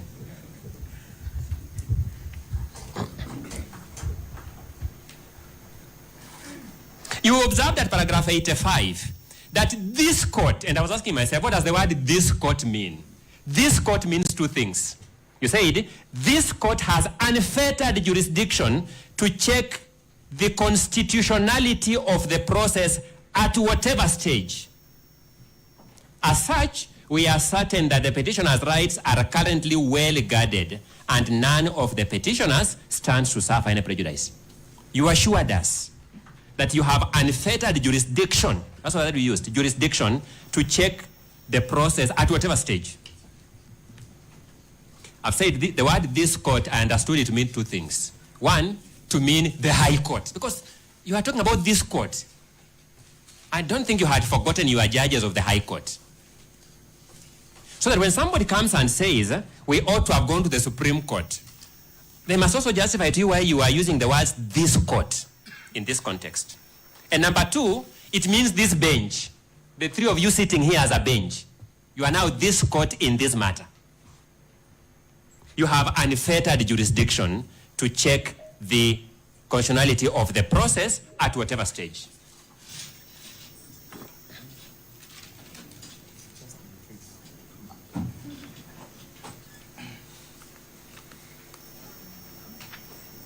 At paragraph 87, you reiterated that you are exercising judicial restraint in order to accord constitutional entities the latitude to deal with their mandates. But then you said, we however clarify that courts can and ought to readily intervene in ongoing processes before any entity in the clearest of cases where there is evidence of flagrant and gross violation of human rights and fundamental freedoms. I began by telling you, the most flagrant is the happening of 18th of October, 2024. The most undebatable. The National Assembly received a nomination of Honorable Kithure Kindiki from the President. The National Assembly had in its face Article 118 of the Constitution. In its face. I'm sure some members are sitting here of the National Assembly. They had in their face Article 118 of the Constitution. That article continued to pronounce itself because Article 259 says the law is always speaking. So this article was consistently speaking to the National Assembly. Consistently speaking that Parliament shall facilitate public participation and involvement in the legislative and other business of Parliament and its committees. The law continuously spoke. The Speaker called the House Business Committee. They met. Article 118 was speaking to that committee that you shall facilitate public participation and involvement in the legislative and other business of Parliament and its committees. That committee turned a blind ear to this speech by the Constitution. They sat in plenary. Article 118 1B was speaking that you will facilitate public participation and involvement in the legislative and other business of Parliament and its committees. The plenary turned a deaf ear. 2, this dictate. The most blatant. I want to ask how we cannot stop the confirmation, the assumption of office of Honorable Kindiki on this argument only until we argue this matter fully and settle it at the hearing of the main petition. I want to see. I'm a career learner. If you convince me, I can tell my clients they have convinced me. But I'm trying to imagine the kind of philosophy you will require to convince me. The 50 million Kenyans out there know none of them was ever called upon to make any view, any thought on the suitability or otherwise of Honorable Kithure Kindiki to be the Deputy President of Kenya. They know.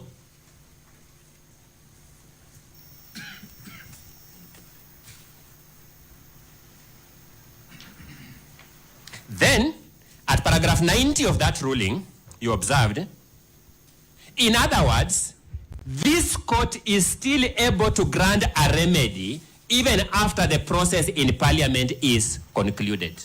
You again asserted your jurisdiction.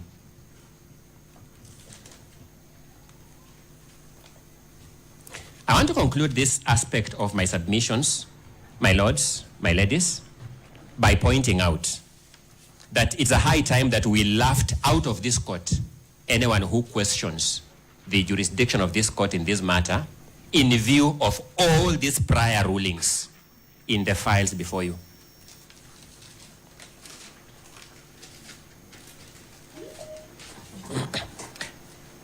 Allow me to then briefly address you on the other aspects of issuance of conservatory orders. Again, I will not go further than your own earlier rulings.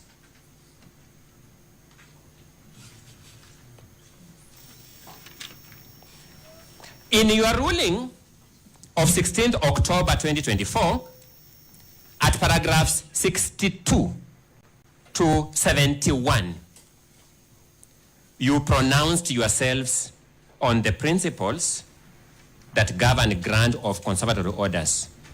We agree with each of those principles that you set out in that ruling without any modification. We agree with each of the principles that you set out in paragraphs 61, sorry, my apologies, 62 all the way to 71.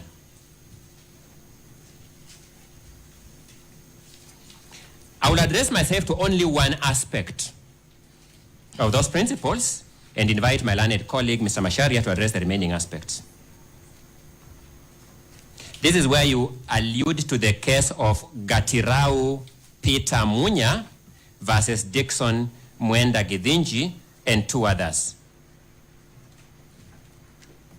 If I'm not mistaken, this must have been the matter that was argued by my colleague, Dr. Tiankolu, some times back, so he would know it very well. It was among the first cases to deal with this matter.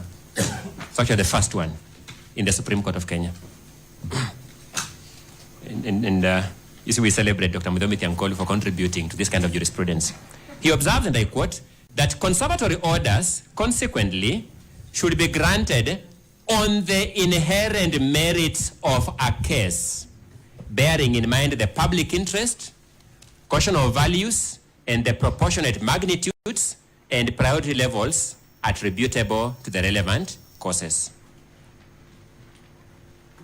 I want to address myself to the inherent merit of this case and just on one aspect of public interest. In fact, let me just begin by putting aside the issue of public interest by asserting as a principle, my lords, that I desire that you hold that the greatest public interest is upholding our Constitution. There can be no superior public interest attributable to politics or other considerations that would outweigh upholding our Constitution. In fact, that is my understanding of Articles 2 and Article 3 of the Constitution. Articles 2 and 3 of our Constitution provide that the greatest public interest is in upholding our constitution. I can see my learned colleagues jittery. I don't know whether they want to raise an objection. Okay, thank you. Not me. I would never raise an objection regarding you. Thank you so much, my teacher and mentor, Professor Gedumuigai. And I'm sure our other colleagues have taken cue from you, Prof.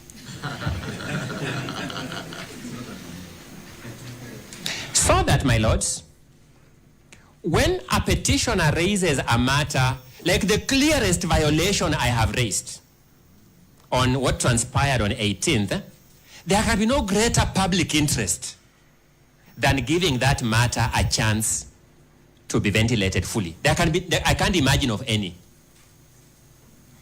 But having said that, let me now deal with how this petition meets the inherent merits test. Just a minute. We had earlier on given a time allocation, which Mr. Kibe disagreed with and asked for 2 hours. We will give you that 2 hours and not beyond. You have done 1 hour. Then we see how to wind up. That we have the whole day. That's had given that. Why should this concern the court? It should concern the court for the simple reason that under Articles 10 and 118 of the Constitutions, Parliament cannot pass a law or make important decisions like approval of the Honorable Kindiki without engaging in public participation. The cases are so many for me to cite them. The jurisprudence is so clear for it to be disputed. So that, my lord, the argument that we shall be putting on the issue of the nominations, on the face of it, unless this honorable court is able to say that at this stage, that public participation does not apply to the nomination and approval by Parliament, then, my lord, it is clear that this is the kind of case in which you are duty-bound to confirm the conservatory orders until this petition is heard and determined. Because the precondition would have to say, we have excluded this process from public participation. You would have to resolve the main issue, one of the main issues, at this stage before the petition has been heard. That would obviously be irregular. Now, none of us expect it to happen. I still wonder how the respondents would expect for them to get such kind of an order. I go to the second test, and this is the test of whether those orders will be rendered negatory. My lords, again, I will not use the word no-brainer, but my lord, this is not a difficult argument to be able to resolve, and I believe I had a little bit say something about it. But my lord, the whole argument would be this, that if the whole argument, and that has been our case since we first came here last Tuesday, that we cannot, my lord, be able to have a situations in which the petitioners are saying the constitutions of Kenya has been systematically violated, and that all these obsessions with the application to set aside the conservatory orders that are in place are meant to complete the violations of the constitutions. My lord, under the constitutions, your first duty is to defend the constitution. That duty is particularly greater for the simple reason, is it called Meduse? The MP, Metuse, that one. When the mover of the motion had that duty under the constitutions, President of Kenya had that duty when making appointment under 149, National Assembly had that duty, and the Senate. But my lord, you are saying in those 5 instances, the constitution has been violated. And because, my lord, the constitution has been violated by individual state officers who are under a duty to uphold the constitution, then the duty of this court to ensure that we do not turn this constitution into a mere platitudes, into a hollow documents, a false prospectus, is all the more greater. And it is for those reasons, my lord, that I would be saying that everything would become negatory when they can be able to say, mission accomplished. They can go one day after the ruling. They can go to Uhuru Park or whichever other place for them to say, we are swearing Kindiki. That would be a mockery of justice. But there is a greater mockery of justice that I would want to point out. Because this thing, and to break it down for the people, every order in the normal litigations we do with every day, and you say somebody's rights are going to be violated. If somebody is saying I should not be hanged, I was not convicted properly by the High Court, if, my lord, that person is hanged before he has been heard by the Court of Appeal, clearly it would mean that the process of justice had not been completed, yet we have hanged the guy. My lord, in America, they keep on hanging people. Many of them terrible criminals, mass killers. But my lord, you will observe that at the time when we see these televised killings in America, it is always after they have exhausted judicial process, so that they are sure that process that are irreversible take place after every legal benefit and protection has been accorded.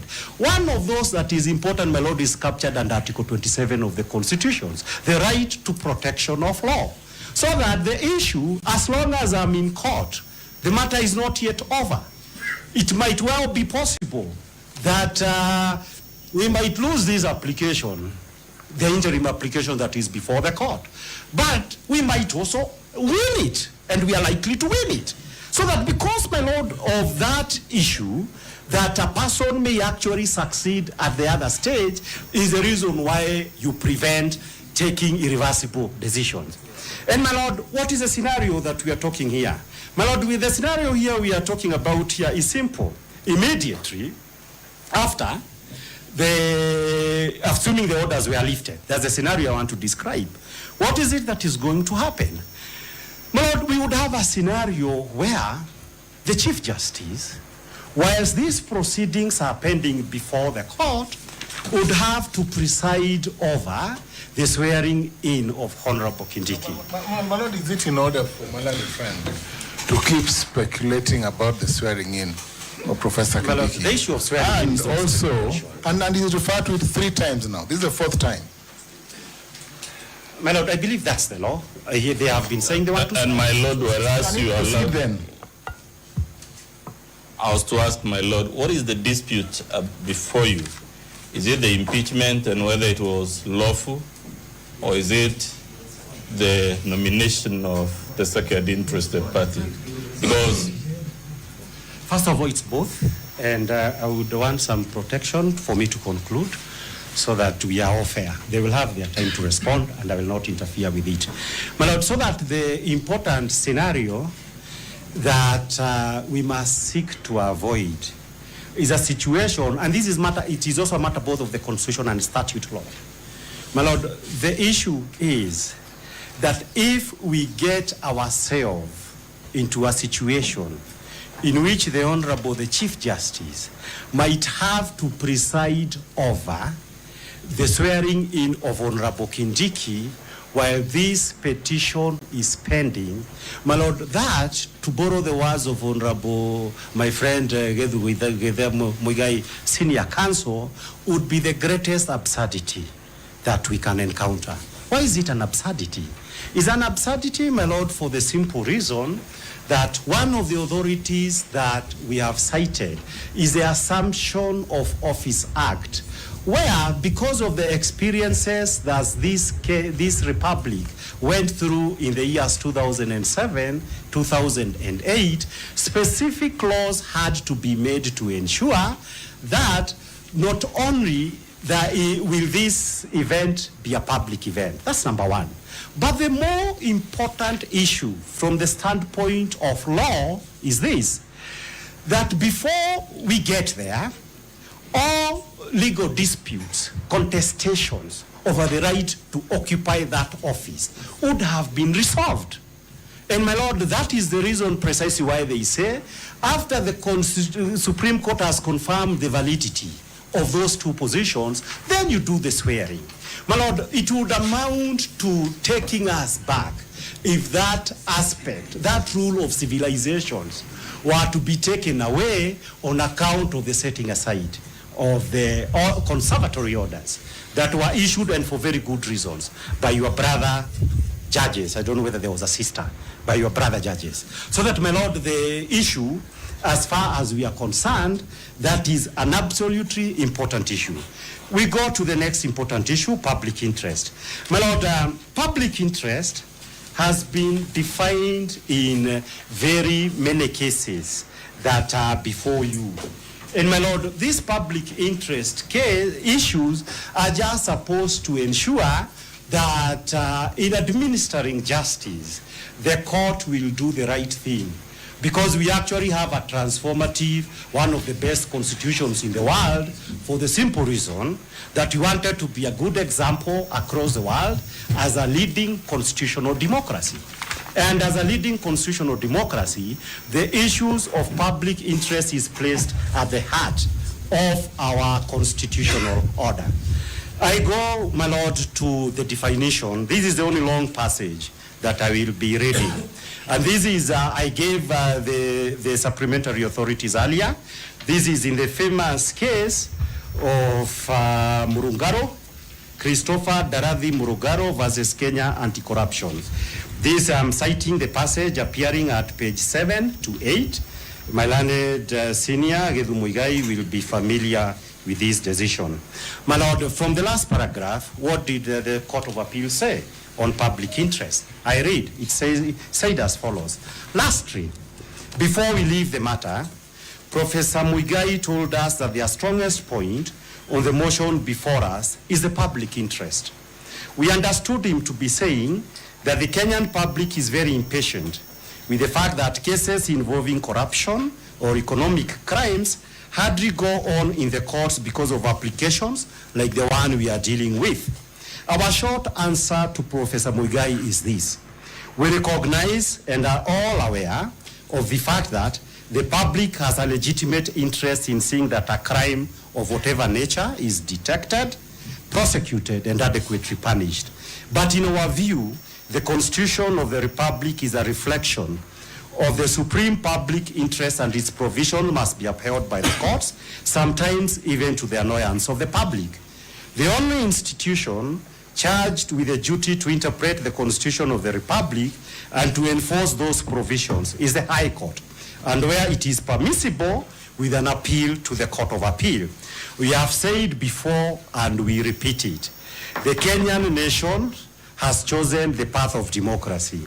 Our constitution itself talks of what is justifiable in a democratic society. Democracy is often an inefficient and at times a messy system. A dictatorship, on the other hand, might be quite efficient and less messy. In a dictatorship, we could simply round up all those persons we suspect to be involved in corruptions and economic crimes and simply lock them up without much ado. That is not the path Kenya has taken. It has opted for the rule of law, and the rule of law implies due process.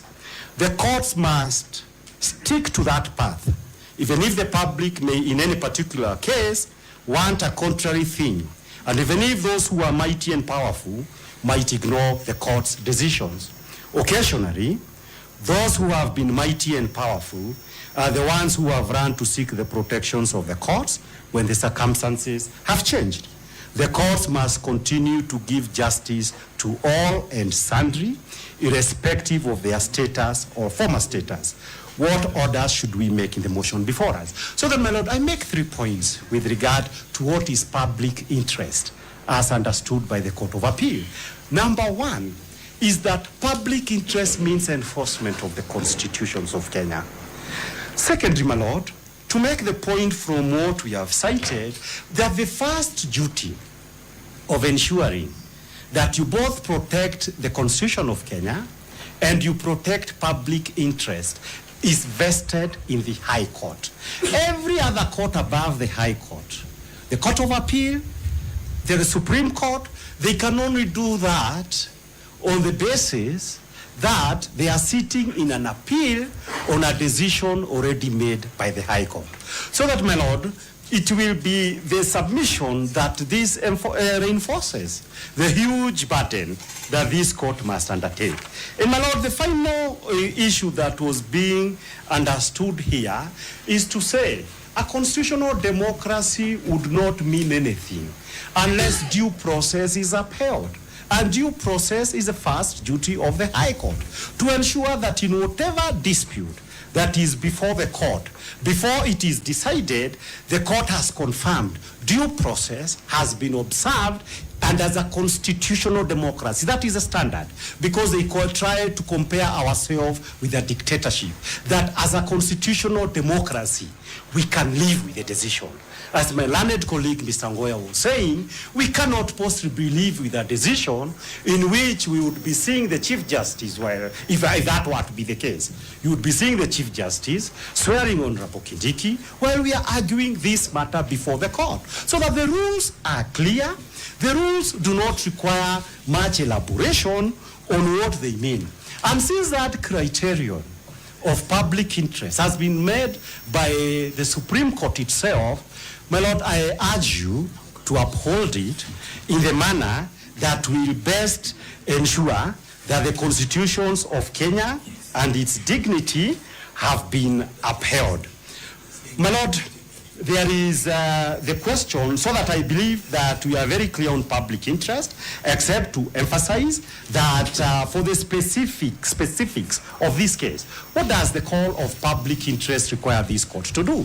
It's a simple call, 5 quick things. Number 1, to confirm that the law on impeachment has been properly interpreted and applied. That's the first issue.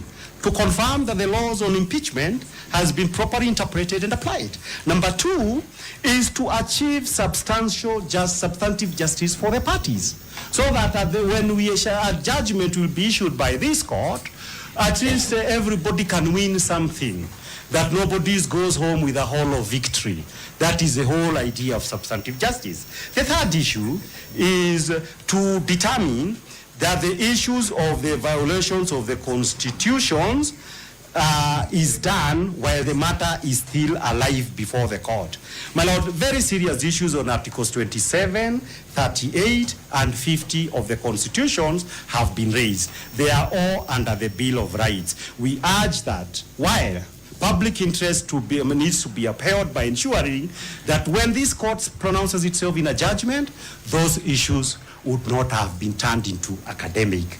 Number 4, my lord, is to ensure that the integrity of the presidential or political succession that is written in express law under our constitution is not rendered ridiculous or ineffective. And in those, I point out what we had said earlier. The desire of the makers of the constitution was any person who will hold the office of deputy president and therefore can potentially become president without an election ought himself to be an elected official. So that it's a big thing if this office, and without good reason, except political malice, is held by an appointed person. It is in public interest that an elected deputy president, except for the clearest of evidence, except for the greatest of sins that are clear to all men of justice, is not removed from office. Lord, the 5th issue is to do this, that this court protects the constitutions. I've already talked something about it, so I don't have to go much into it. My lord, there are only 2 decisions before I sit down that I would like to point myself to. There is the issues of Githunguri versus Attorney General. It is one of the cases that are before you. The facts in Githunguri are notorious, and they are also notorious for the simple reason that that decision, those old advocates who are there, Kina Paul Muite and Dr. Gibson Kamau Kuria, tells us that it was largely, though it was a 3-judge bench, it was written in the style of Chief Justice Madan. My lord, that issue said something that is important to me, the younger advocates in Kenya. And what it said is this: it emphasized the question of justice. And it emphasized the question of justice is the simplest meaning in plain English. You need to ensure everybody has a fair and square deal. This is to say that at the end of the day, everybody will leave the court and says, probably my advocate was not as good as I thought, but the judge did their best.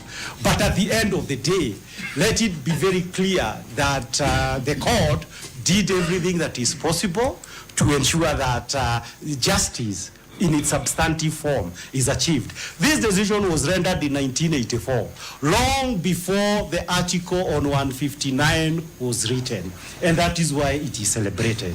And my lord, it is also celebrated, and I am mentioning here for that reason, whenever honorable men, candidates before the Judicial Service Commissions are called upon to name whose jurisprudence has affected them, it is Justice Madan that is mentioned very many times. I will strive to be like Justice Madan. And my lord, it is for good reason. All of us celebrate Justice Madan because he strived to do justice. But my lord, in the same case, the older lawyers also told us about Alan Hancock's, about Dugdale, and even about Chunga. They tell us all these stories. But my lord, in those interviews, I do not hear anybody saying I want to be like Alan Hancock's. So that, my lord, I cite Madan in order to support the proposition that Judge Madan would never remove the conservatory orders that are before you, under the principles of doing justice and offering everybody a fair and square deal. The last case that I would want to cite, before I hand over to my learned colleagues, Professor Ogada, has he gone? Oh, I thought whether he has disappeared. My lord, before I hand over to my learned colleague, is to point out to one little issue.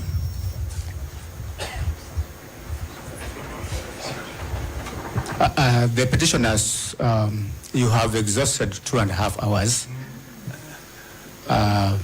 Budget how you are going to... Yes, sir. Yes, my lord, we are budgeting. With the remaining, yes, no more than 30 minutes. Yes, anybody my lord, who wants understanding. Submit on your side. Yes, yes. We'll We'll try to do our have best. no more than 30 minutes. Thank you. We'll do our best. My lord, for purposes of this case, this is the only thing I'm citing before I go. This decision, like you've had very many other decisions on constituent power and everything, this will be an international decision. It's a decision that will be read by universities across the country. And therefore, the least that I can do is to confirm that the lawyers for the petition are still familiarized themselves, as Macharia tried to do, with what other courts internationally have said. There is just like a small issue that I want to address myself to. My lord, in 1928, in the case of Olmsted versus United States, one of the most celebrated justices of the U.S. Supreme Court, Justice Brandeis, says as follows. This is important. Our government is the potent, the omnipresent teacher. For good or for ill, it teaches the whole people by its example. If the government becomes a lawbreaker, it breeds contempt for the law. It invites every man to become a law unto himself. It invites anarchy. End of quote. I quote the words of Justice Brandeis in order to make the point that in the matters, the proceedings before this court, we have been treated to a scenario under which an impeachment process that, if you read the constitutions clearly, is a process that ought to be a legislative one, a process conducted by the legislative organs of the Kenyan state, has been converted into an all organs of government project. With the result, my lord, that if the petitioners turns out to be right, you would then find ourselves in a situation whereby, like in BBI, this process of impeachment of the deputy president may end up being indicted as being a process that ended up being a government project, contrary to what was clearly spelled out by our laws. And my lord, if it turns out that all laws were broken And virtually out of the constitutions, I was counting them yesterday, it looks at 30 provisions of our constitutions have been seriously violated in the manner that this process has been undertaken. Then we have a situations that Justice Brandeis had in mind when he talked about the government, which should be the lead in upholding the law, ends up being the principal breaker of the law, the principal violator of the constitutions. It is within your hands, your lordships and your lordships, to ensure that does not become our scenario. My Lord, Mashari and my colleague emphasized something, but I want to finish by adding something. My Lord, in June 1982, when Kenya was legislated into saying that Kenya is a single-party state and KANU is the only legitimate organ, this was through a long process. Honorable Rengo, Honorable Muite, Gibson Kamau Kuria have told me the intricacies of the day, what actually happened. My Lord, the month of October 2024, we have experienced events that the senior citizens of Kenya likened to the events of June 1982, when everything in Kenya suddenly changed. Kenya ended up to being it was a restricted democracy, but all the guardrails were removed after June 1982. Your Lordships, I urge you that if these petitions, if these proceedings end up in a manner that does not uphold our constitutions, then this constitution may face the same plight that the former constitution faced after the events of June 1982. We must hold and ensure the events of October 2024 remains regrettable and an aberration on Kenya's constitutional order, not the norm. My Lord, I am thankful for the time. My learned colleague, Mr. Ogada. Thank you.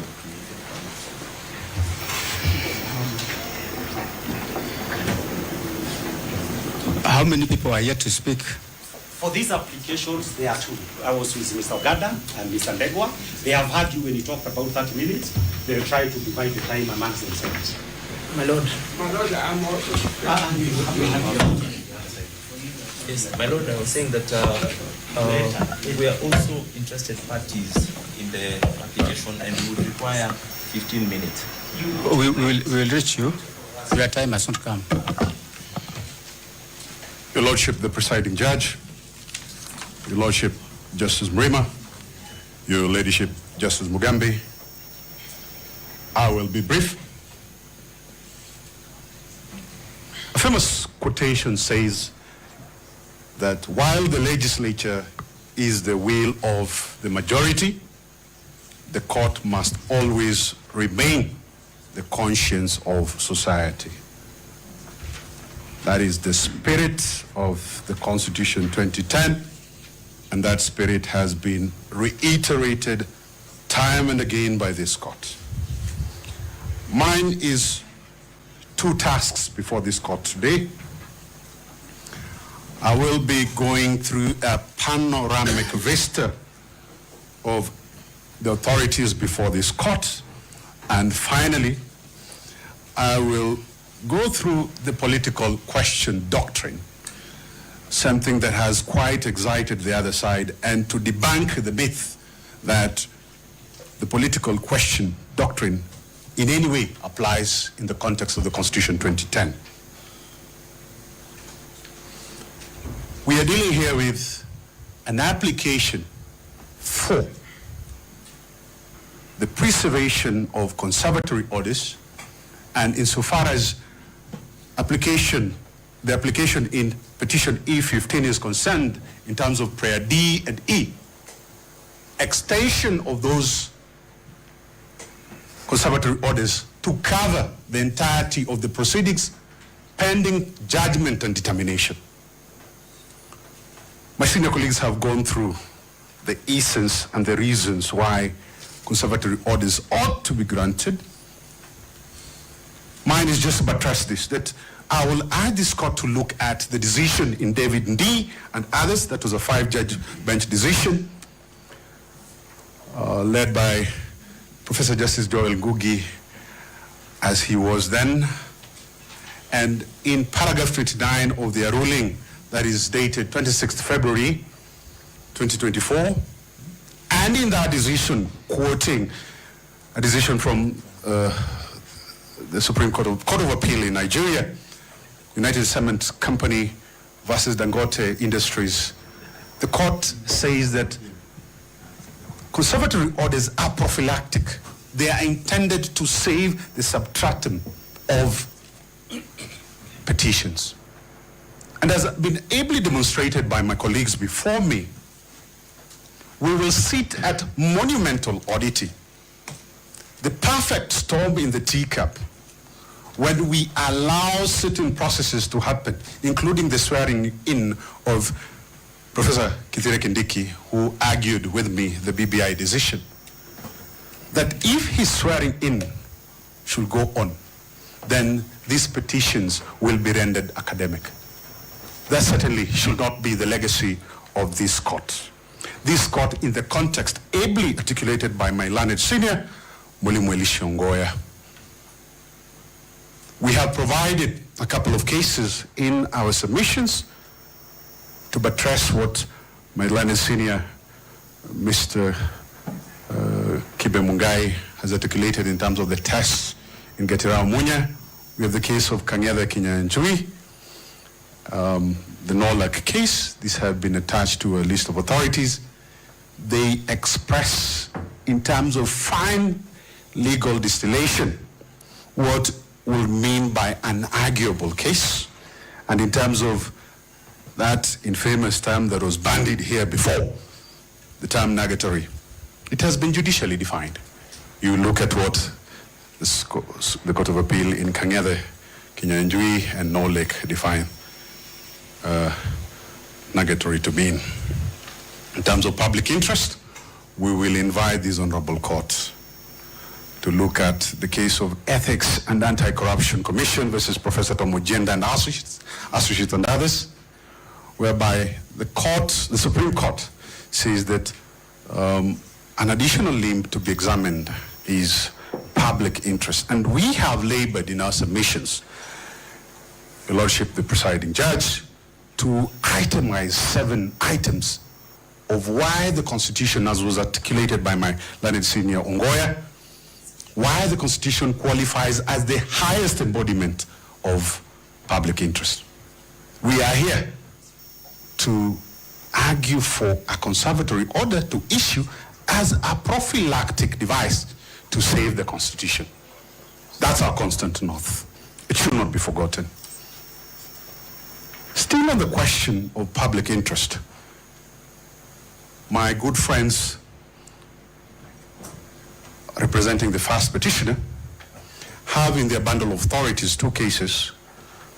The Court of Appeal decision in Matindi versus the Attorney General, 2023 EKLR, the CAS case, famously called. And then we have the Ojo case, Ojo versus Agriculture and Food Authority and 8 others, 2024. I am reliably told that that was argued by my good friend, Professor Tom Ojenda, my senator, Queen's College alumni. And in that case, this is what the court said, in a nutshell, that we need to keep out a nominee from public office so as to protect the Constitution, the integrity of the Constitution. Keep out that nominee. Let them not go into office. That is what we have been arguing. Ojo, Matindi, CS. Oh, I argued CS, by the way. Elisha Ongoya went through certain positions in law as contained in Justice Mrima's decision, Justice Mwongo's decision, your own decision. Those decisions are not idle. They are not mere words in English. They bear legal consequences by the virtue of the doctrine of judicial comity, that when a court declares itself on a position of law, and in the context of these particular petitions, we are dealing with collegiate decisions. Those decisions enjoy protection by virtue of the doctrine of judicial comity. Lord Justice Newberger, in an authority that we have supplied, the case of Willis and Joyce, 2016. This is the two 2018 appeal cases, we've provided that. Lord Newberger says this, that so far as the High Court is concerned, puisne judges are not technically bound by the decisions of their peers, but they should generally follow a decision of a court of coordinate jurisdiction unless there is a powerful reason for not doing so. That creates an honest presiding judge, Justice Mrima, Justice Mugambi, that the other side has to satisfy you that those courts, including yourself, made an error in making those determinations for you to depart from the same. Elisha Ngoya painted a beautiful picture of how odd that will be. We have also provided the case from the Supreme Court of the Parliamentary Service Commission versus Martin Nyaga-Wambora. The court there examined decision-making and vacation of the same in the context of a collegiate court. The test has been given there by the Supreme Court. And what the Supreme Court says is that if this court might be tempted to reverse what has been made in terms of decision by a collegiate court, then the error has to be substantial. It has to be demonstrated. It does not simply amount to a question of mere allegation, huffing and puffing. It has to be shown demonstrably to the satisfaction of this court. I want to move quickly to the question of political question doctrine. My good friend, my brother, Mr. Gumbo, has spent a lot of ink, black and white, submitting on this. And he submitted to this court the authority of Baker versus Carr. To him and those on that side who submit in that line of thinking, we say this, that the political question is an American constitutional emanation.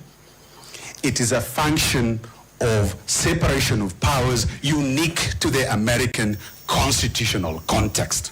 That's number one. In the context of the Republic of Kenya, that doctrine has been morphed and understood to mean justiciability and non-justiciability. And in our context, it has been understood to yield to notions such as ripeness, mootness.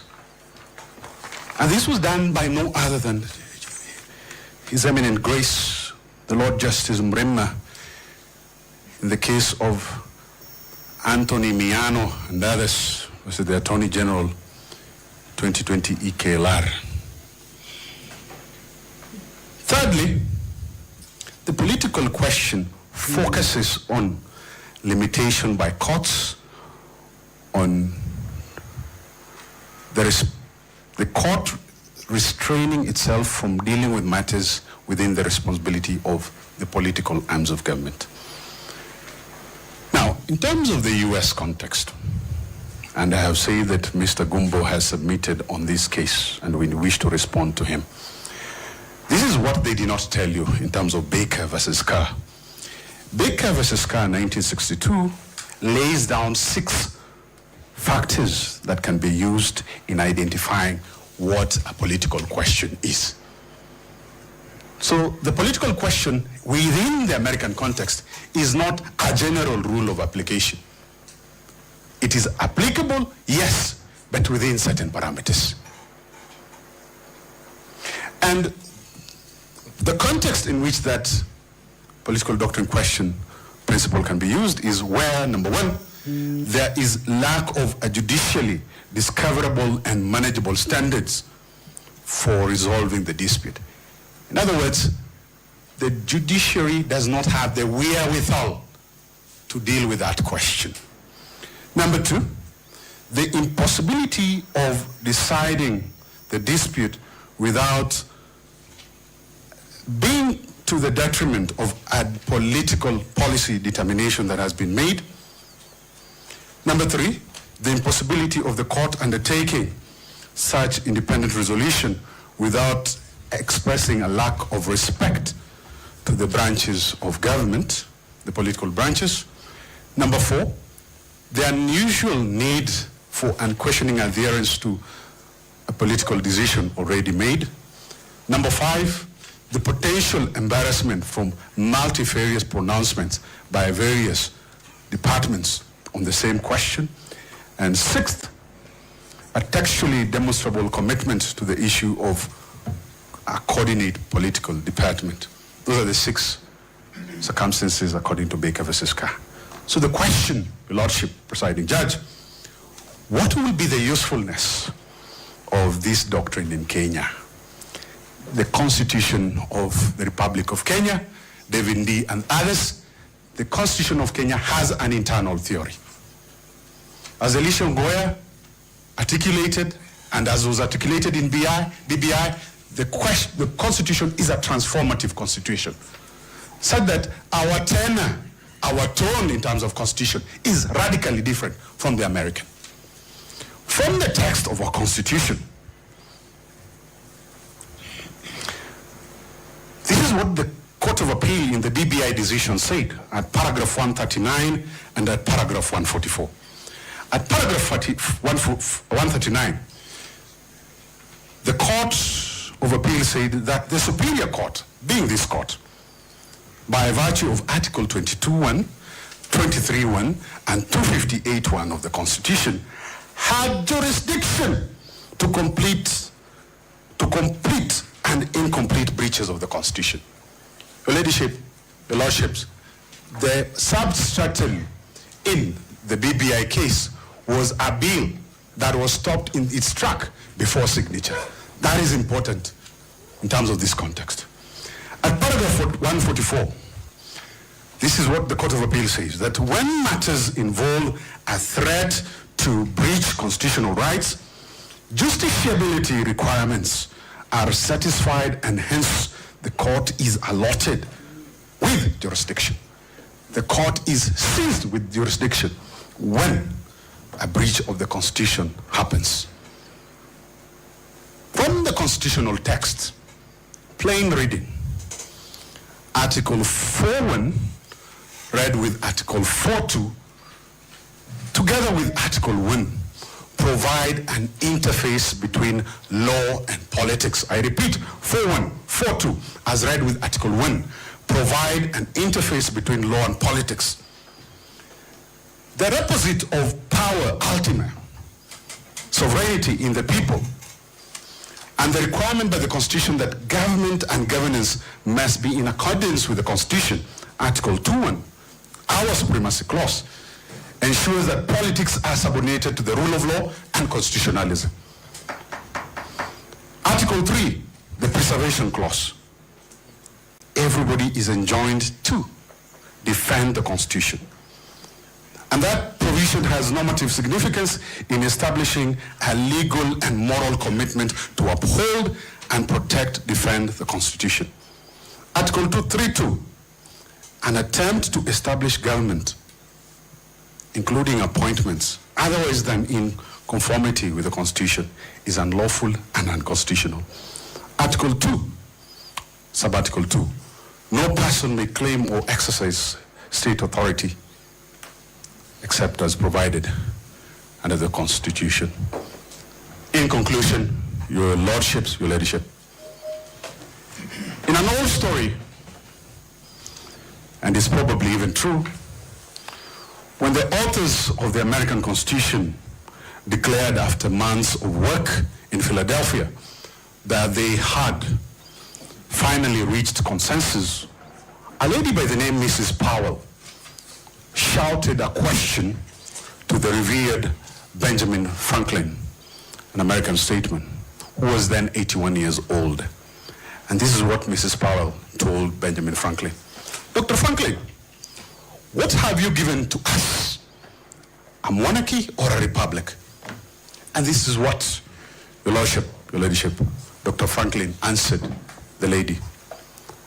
A republic, if you can keep it. The judiciary must stand as the unyielding guardian of the Constitution, the protector of the republic, for when it falls, the pillars of justice and democracy begin to crumble. I submit. Thank you. Thank you.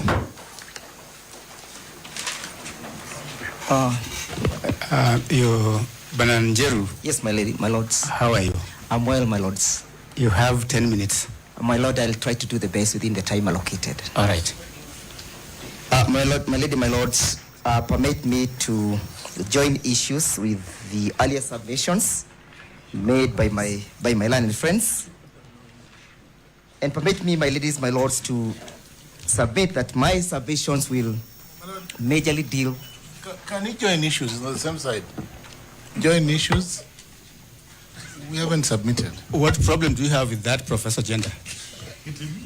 My lord, join issues means he's on the opposing side, but he's supporting the applications as framed. So I don't know whether it is simply a question of not knowing that we haven't spoken, perhaps. He's running low on sugar.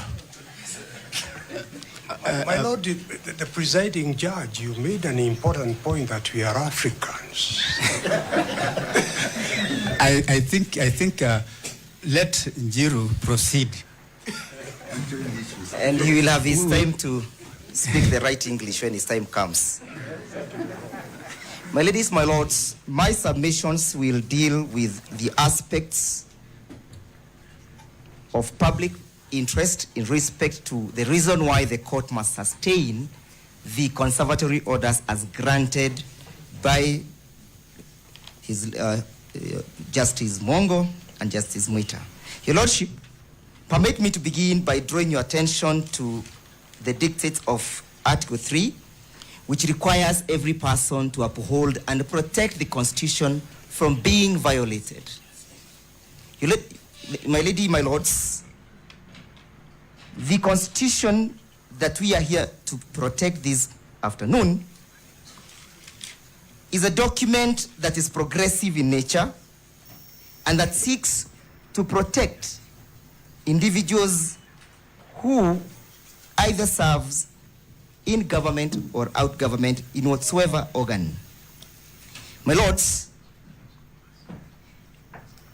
in my address, I'll majorly deal with the question of the purported nomination of Professor Kithure Kindiki and whether the lifting of the conservatory orders will culminate into his swearing in and what that means in respect to the provisions of the Constitution. My ladies, my lord, it is clear that a purported process took place in Parliament that culminated into a name being forwarded to Parliament for voting. My ladies, my lords, it is important for us to interrogate the circumstances that led to the forwarding of this name, and whether or not that process is confirmed with the dictates of the Constitution. My ladies, my lords, on the 18th of October, we walked to what my learned friend Mr. Ongoya submitted on a memorandum by the President. The said memorandum, my ladies, my lords, indicates that the President sought approval and confirmation from the Independent Electoral and Boundary Commission. And the answer that he got was sufficient enough to afford him the courage to forward the name for voting in Parliament. But the question, my ladies, my lords, that begs an answer is, did the IBC possess the requisite constitutional capacity to submit or approve the said name for purposes of voting in Parliament? My ladies, my lords, the answer to that will be found in Article 88, as read together with Article 99 and Article 137 of the Constitution. Article 88, my ladies, my lords, creates the Electoral and Boundary Commission. And in the same article, my ladies, my lords, creates the functions of the said commission. You'll also find the same answer, my ladies, my lords, in the amended IBC Act. Most importantly, Section 10 and Section 11, which I'll be dealing with in the near future. My ladies, my lords, Article 99, as read together with Article 137, provides the qualifications for an individual to hold the office of the president, and by extension, the office of the deputy president.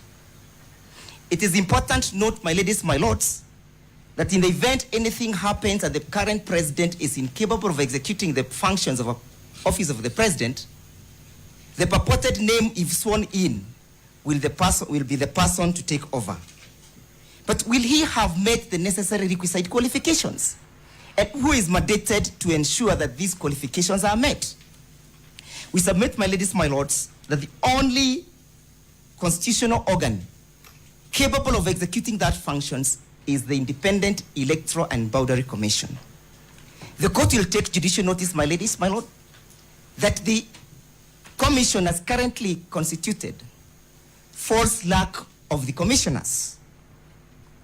And the question therefore, my ladies, my lords, in the event the commission is called upon to evaluate the qualifications under Article 99 and Article 139, so that then, my ladies, my lords, a name can be submitted in Parliament for voting, who then is capable of doing that in the absence of the commissioners? My ladies, my lords, we submit that IBC as currently constituted can only execute administrative functions, and it has no capacity or ability to execute the function under Article 99 as read together with Article 137 of the Constitution. My ladies, my lords, the Constitution as read together with the IBC Act has created distinct functions that for the commissioners and the secretariat. And you'll find that, my ladies, my lords, in the decision, consolidated petition number 305, which was between Engineer Mwaura Kamau, Charity Kaluki Ngilu versus EACC. A three-page judge, my ladies, my lords, had that to consider whether the secretariat, in the absence of the commissioners, can take the functions designated and exclusively allocated to the commissioners. My ladies, my lords, at paragraph 347, this is worship of the Constitutional Commission is between 3 and 9 members. In other words, the composition of the Constitutional Commission ought not be less than 3 and not more than 9. The court goes on to say that if the secretariat, and in this case, the CEO to the IBC, would then be seen to execute the functions of the commission, it would then mean that the commissions would go beyond the constitutional dictated number of either 3 or 9. The court said that paragraph 348, the said members, otherwise known as the commissioners, are empowered to appoint the commission's chief executive, known as the secretary. To contend that the secretary, who is an appointee of the commission, is part of the commission would mean that the commission would, where commissioners are 9, be composed of membership of 10. The court said one only needs to mention this to realize how ridiculous this argument is. It is therefore our submissions, my ladies, my lords, that the name that was submitted to Parliament is not capable of replacing, in the event this court dismisses our petition and upholds the impeachment, the Deputy President of the Republic of Kenya. The court further said at paragraph 353,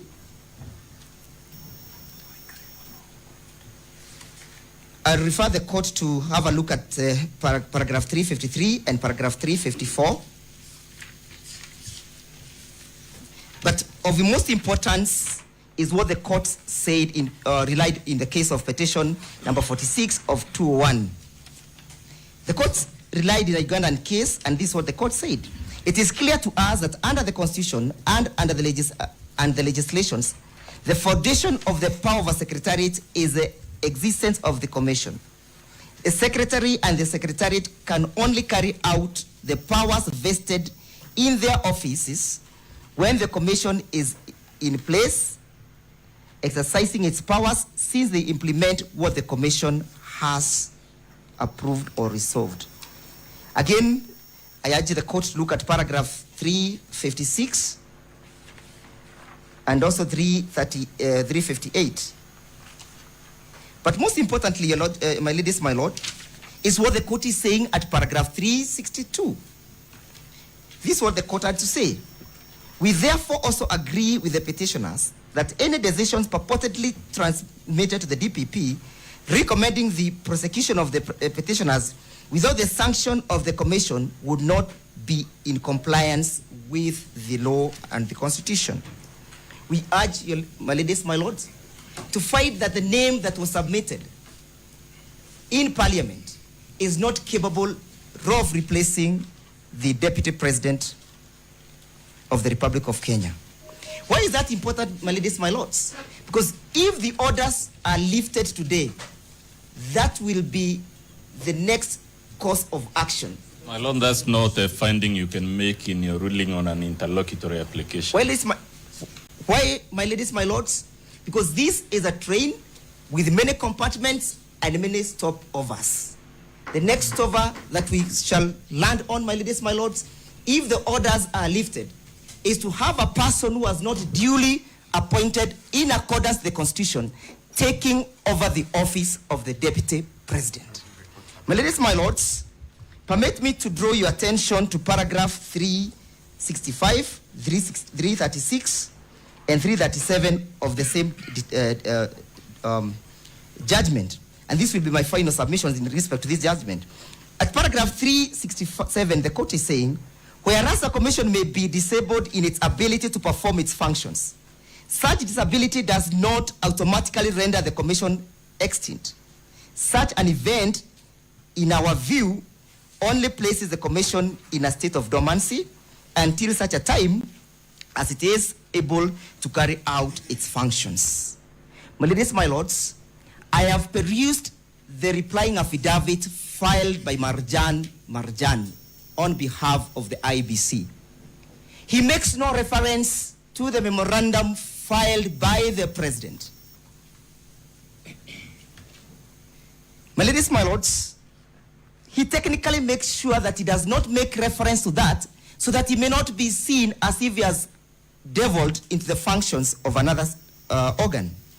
My ladies, my lords, permit me to draw your attentions to section 6 of the appointment, I beg your pardon. Paragraph 6 of public appointment parliamentary approvals. And as you look at paragraph 6, also look at the definitions contained at paragraph 2 of the same act. What an appointment means and what a candidate means.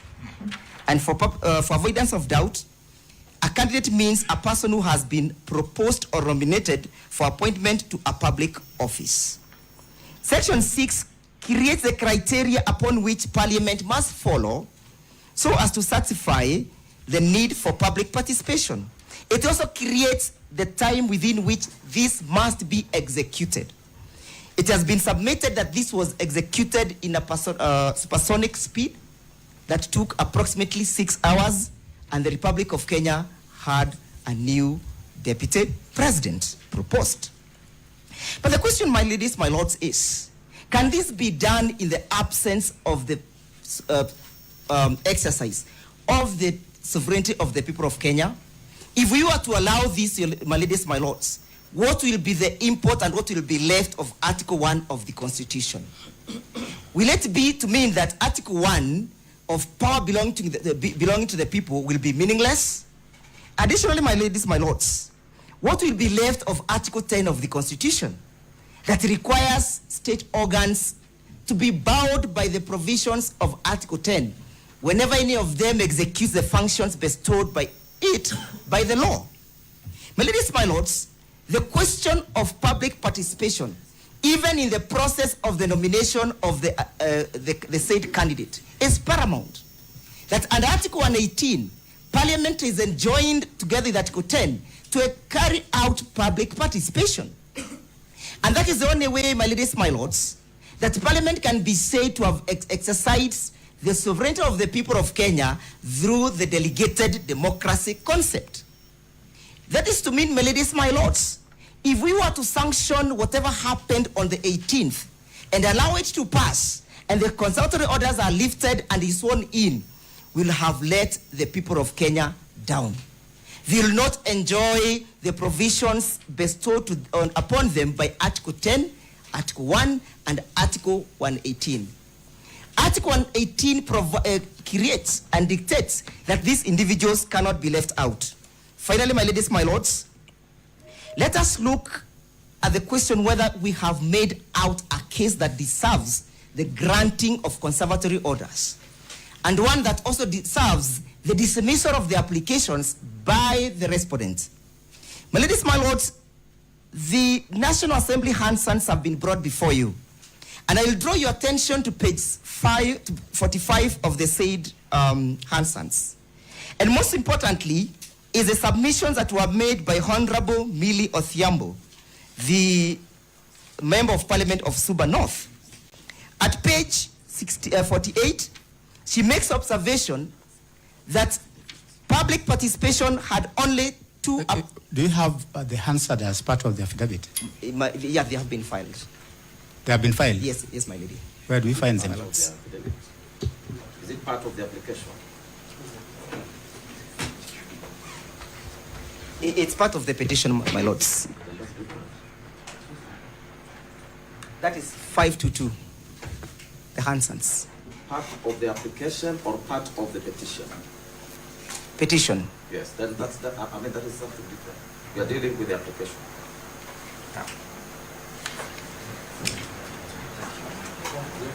But most importantly, my ladies, my lords, it went on Hansons that only 200,000 people purportedly participated in that process. That is to mean, my ladies, my lords, for Honorable Mutuse to have the guts and the audacity to move the motion, he had the backing of 200,000 people as against a population of 50 million Kenyans, or as against the population of over 14 million registered voters. What begs question for determination was that a qualitative and a quantitative public participation? Was it meritocracy? Does it deserve or could it convince that public participation that was adequate was conducted before the motion was moved? My ladies, my lords, to afford us an opportunity to bring this case out, we beseech you, my ladies, my lords, that you sustain and allow the conservatory orders sought and dismiss the application by the respondents. Finally, my ladies, my lords, I invite you to look at the submissions filed by the Attorney General in support of the application. Of most importance, my ladies, my lords, the Attorney General at page 6 of her submissions invites you to look at a conservatory order, sorry, not page 6, my ladies. That is page 5, as one that is meant to maintain the status quo. And she tells you, my ladies, my lords, that the status quo to be preserved is a status quo ante. That is to mean that the status quo that the court needs to preserve is the approval and the voting of Mr. Kindiki. That is, according to her, the status quo that she needs to be preserved. And she makes out a case that the conservatory order needs to be set aside so that that status quo can be sustained. There can never be anything that is far from the truth, my ladies, my lords. The orders of Justice Mwongo stayed each and every aspect that took place, including the implementation of the resolution by Parliament to consider the first petitioner as impeached. She further tells you in her submissions that conservatory orders are only capable of being granted under Article 23 of the Constitution. And she argues that Article 23 only relates to the Bill of Rights. And then she further argues that if the petition is not premised on violation or infringement or denial of a human right, then conservatory orders, according to her, are not capable of being granted by the court. But my ladies, my lords, we have put up a case that a right to a fair hearing was denied. We have put up a case that the Senate of the Republic of Kenya decided to abrogate Article 25 of the Constitution. If that is not a question that relates to a Bill of Rights, what then does it relate to? Further to that, my ladies, my lords, under Article 258 of the Constitution, to which we are saying that the Constitution has been abrogated and violated by the respondents, what remedy can the court issue in the circumstances that a case is brought out that the Constitution has been abrogated and violated by the respondents, if it's not a conservatory order? My ladies, my lords, finally, as I pen off,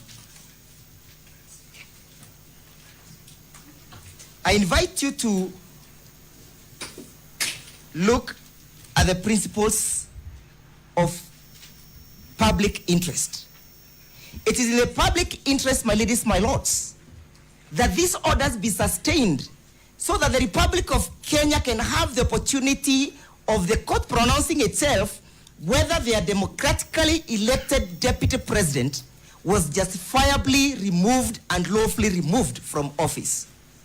That is to mean, your ladies, my lords, that under Article 38 of the Constitution, the people who supported the deputy president have a legitimate expectation. A legitimate expectation that their deputy president, as elected, will be subjected to a proper and accountable and transparent mechanism of removal. They also have a legitimate expectation that if any organ constituted by the Constitution does fail to abide by the dictates of the Constitution, that this court will uphold that position and that this court will set aside the impeachment.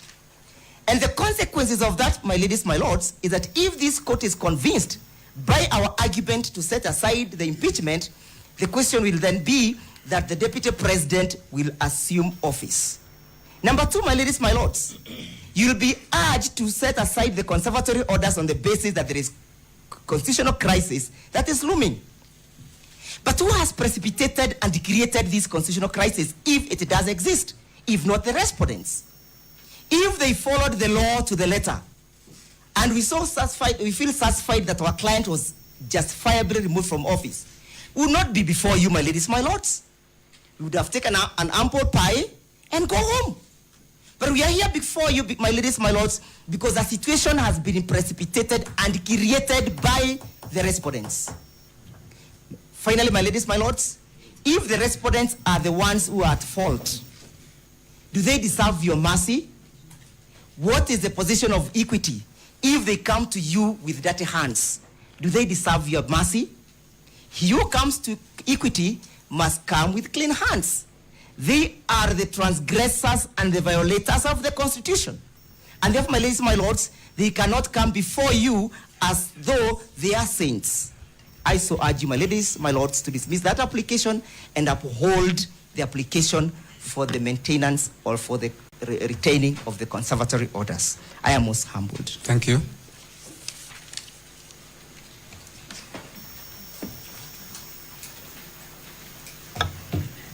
You have four. My Lord, I appear for the 9th petitioner. You will have 5 minutes. My Lord, presiding judge, my Lord and my ladies, if it pleases you and in keeping with the notices affixed to the walls of this wall, permit me to reintroduce myself. My name is Wamboi, Shadrach Wamboi. I appear for the 9th petitioner. My Lord, for the purpose of the court record, we equally have a pending application dated the 18th day of October, 2024. And to assist the Honorable Court, we have filed submissions dated the 29th day of October, 2024, and a list of authority dated the even date, the 29th day of October, 2024.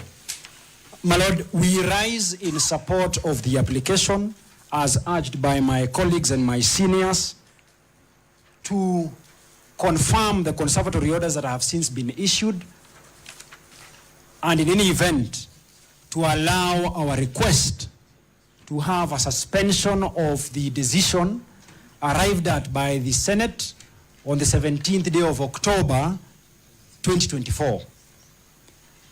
My Lord, we take a very simple approach on the complex matters that lie before you for determination, and the manner in which we look at whether the court should grant or disallow the requests that are prayed is that this honorable court is invited by the Constitution to be imaginative. The grant of orders of conservatory orders require that the court goes over and above probably the circumstances that are drawn that have necessitated the filing of a petition before court, so that the court can either, in the words of Article 22, arrest a threat to the violation of a right or a fundamental freedom.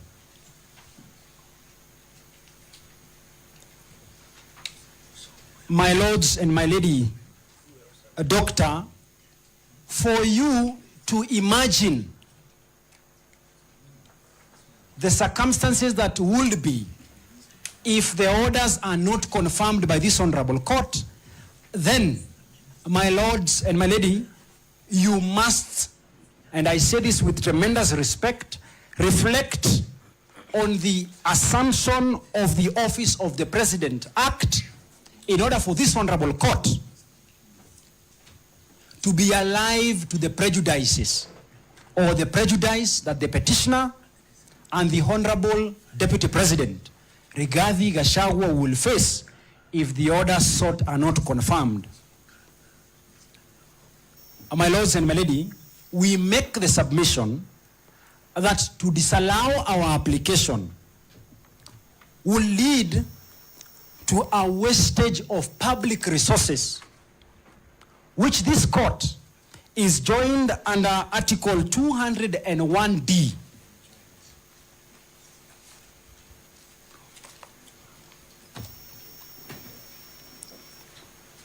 My Lord, this court is empowered or given the obligation under Article 201D of the Constitution to ensure the prudent and responsible way of the use of public resources.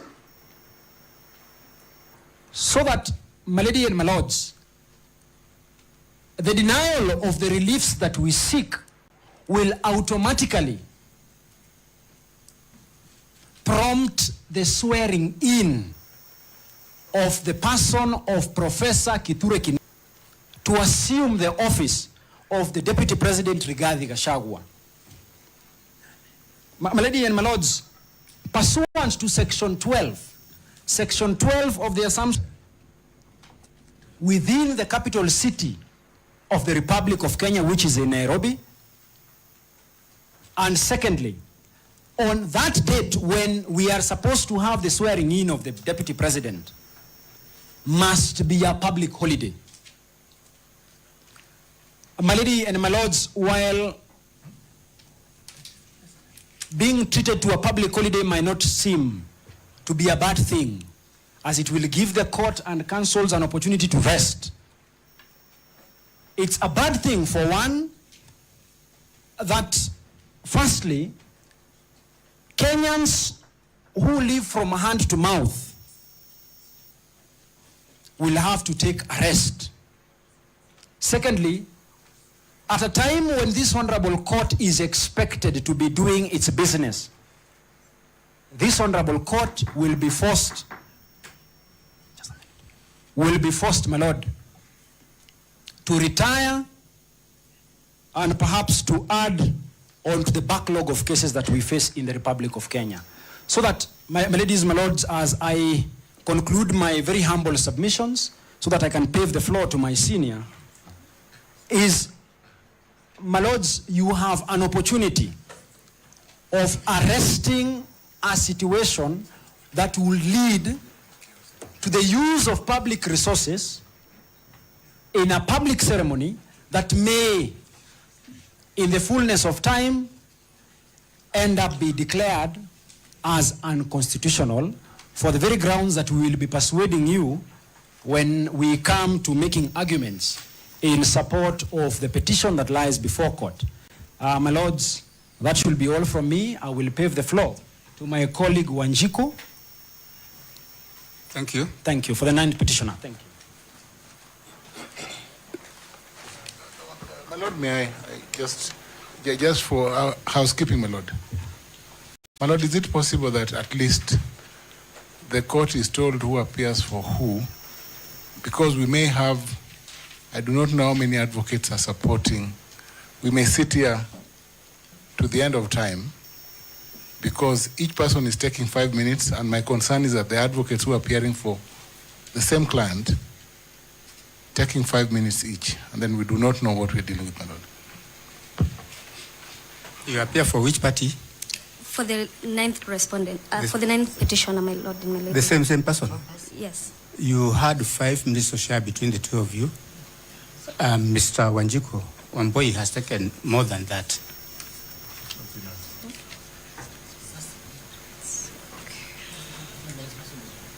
My lord, Jana, sorry. I don't know, should I go? Because I'm for the 2nd petitioner. Yes. My name is Kimoto Teresia Wanjiru Makazi, Tess Kimoto and Company Advocates from Kerugoya. And on behalf of the 2nd petitioner, we wish to say that we support the application for conservatory order to remain in force. And the reason why we are saying so is that if you look at our petition, the prayers that we are seeking... Sorry, my lord, with your permission, my lord, with your permission, I'm sorry, because Ms. Kimodo was submitting, and it was our understanding that for the 9th petitioner, because she is not representing the 9th petitioner, it was our understanding that the minutes that were allocated to us, initially, Mr. Shadrach Wamboi has taken, and we were to compress the same so that all parties appearing, because we are 4 of us, were to iron out those issues and submit, because it's only submitted on one point. So that before she submits, we're requesting kindly for accommodation so that we can air 1 or 2 issues that were left out by Shadrach. Because I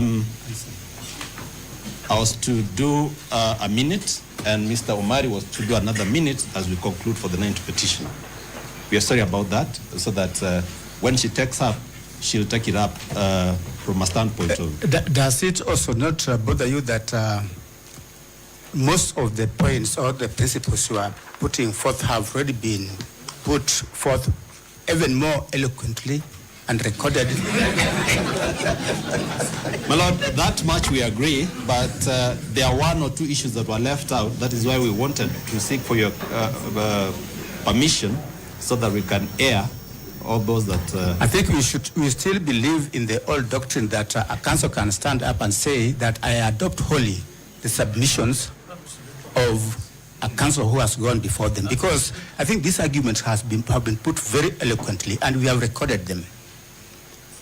Very well, if those be the directions, my lord... But I'll give you 2 minutes. 2 minutes. After Ms. Kimoto has finished. We are most obliged. We'll share 1 minute each with Mr. Omari. Thank you. Yes, sir.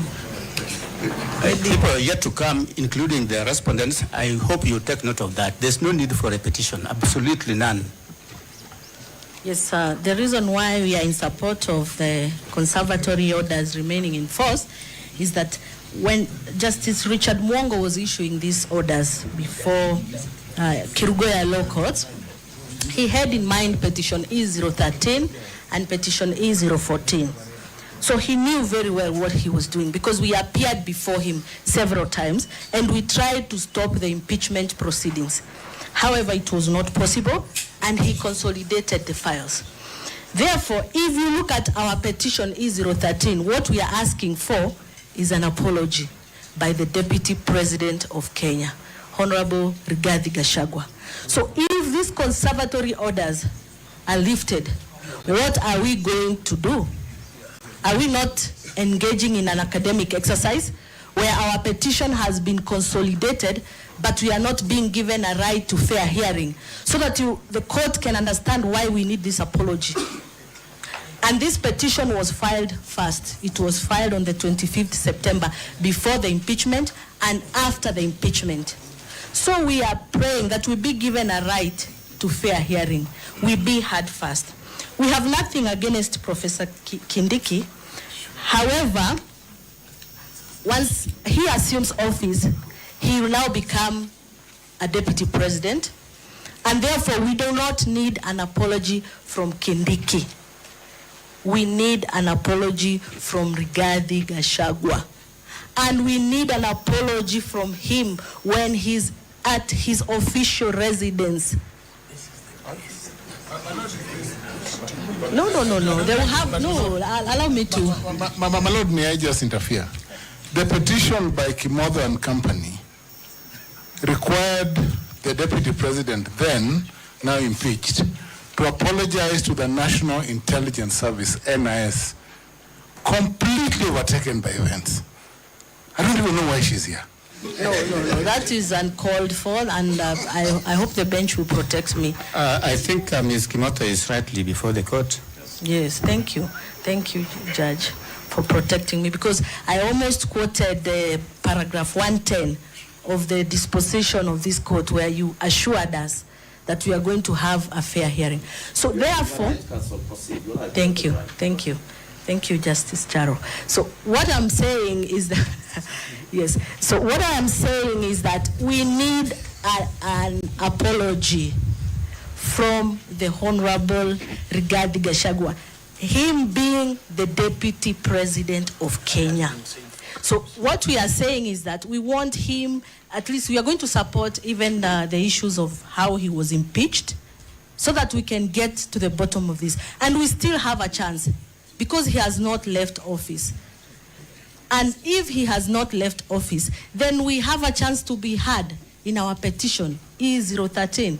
So allow us to be heard so that after we are heard, the court can decide if our petition has merit or not. And that's why we are in support of this. And we do not want a kienyeji apology. Our apology is very clear from our pleadings, because these utterances he made when he was in office, and they carried weight. Why we are insisting is that the NIS team, and especially my client who is affiliated to the NIS, he was affected. In fact, where he stays in Kirinyaga, he cannot stay anymore because of those utterances. No, these issues are in our petition. The respondents have not responded. In fact, our petition is unopposed. So therefore, we are insisting, if at the interim stage, the conservatory orders are lifted, what it means is that we will not have a chance to get what we are praying for in the final stage. So it will be in our view, we will have been overtaken by events at that particular moment. Therefore, when we remove this conservatory order, it only means that we'll have a final order in the interim, because now there will be a new deputy president, and we sued Honorable Rigathi Gachagua when he was the sitting deputy president, as a deputy president, not as Honorable Rigathi Gachagua.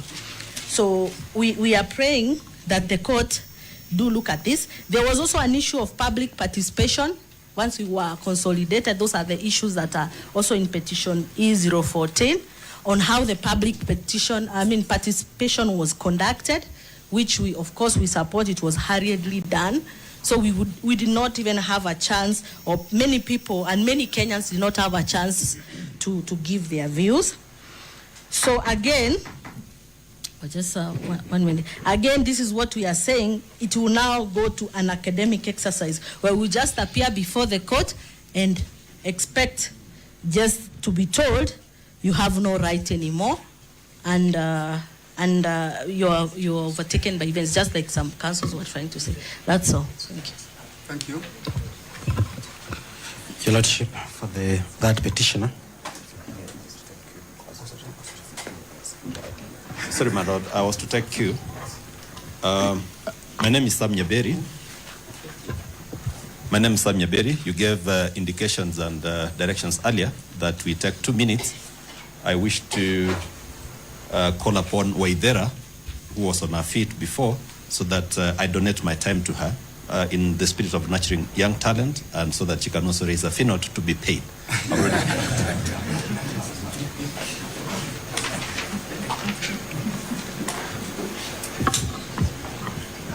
Ms. Waithera, how are you? I'm fine, thank you, my lord. You have been donated time, so take it and make your submissions. Thank you, my senior Mr. Nyaberi. My name is Wanjiko Waithera for the 9th petitioner. And taking off from where my senior Mr. Wamboi left off, I wish to submit on the issue that the respondents raised in their responses, that is separation of powers, in which they are seeking to have the applications dismissed on account that Parliament has the respondents, that is the Senate and the National Assembly, have privileges to conduct their proceedings, and such proceedings must not be challenged in court. And I wish for this court to be guided by the decision of Justice Lenaola in the Commission for Implementation of the Constitution versus the National Assembly of Kenya and 2 others, 2013 EKLR. And I will quote part of the passage where the court said that, to my mind, the separation of powers is not an absolute, to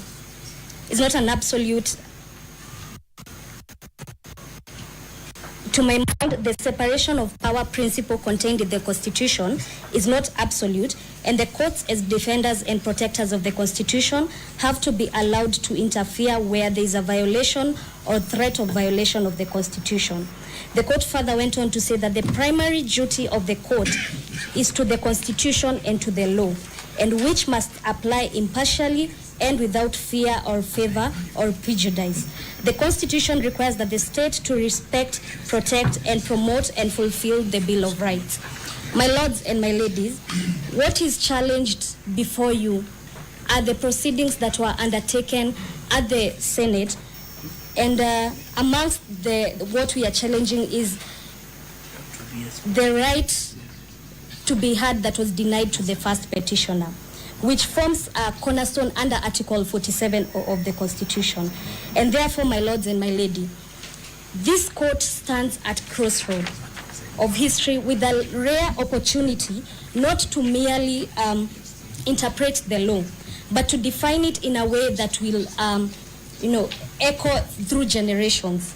The decisions of these proceedings have the potential to set a benchmark that will solidify principles of accountability and strengthen our democratic foundation.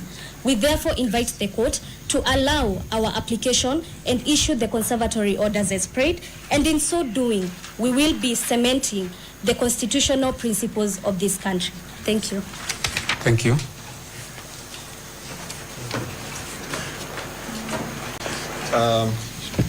My lord, having had that, we organized Ms. Omari will do a wrap for 30 seconds or 1 minute.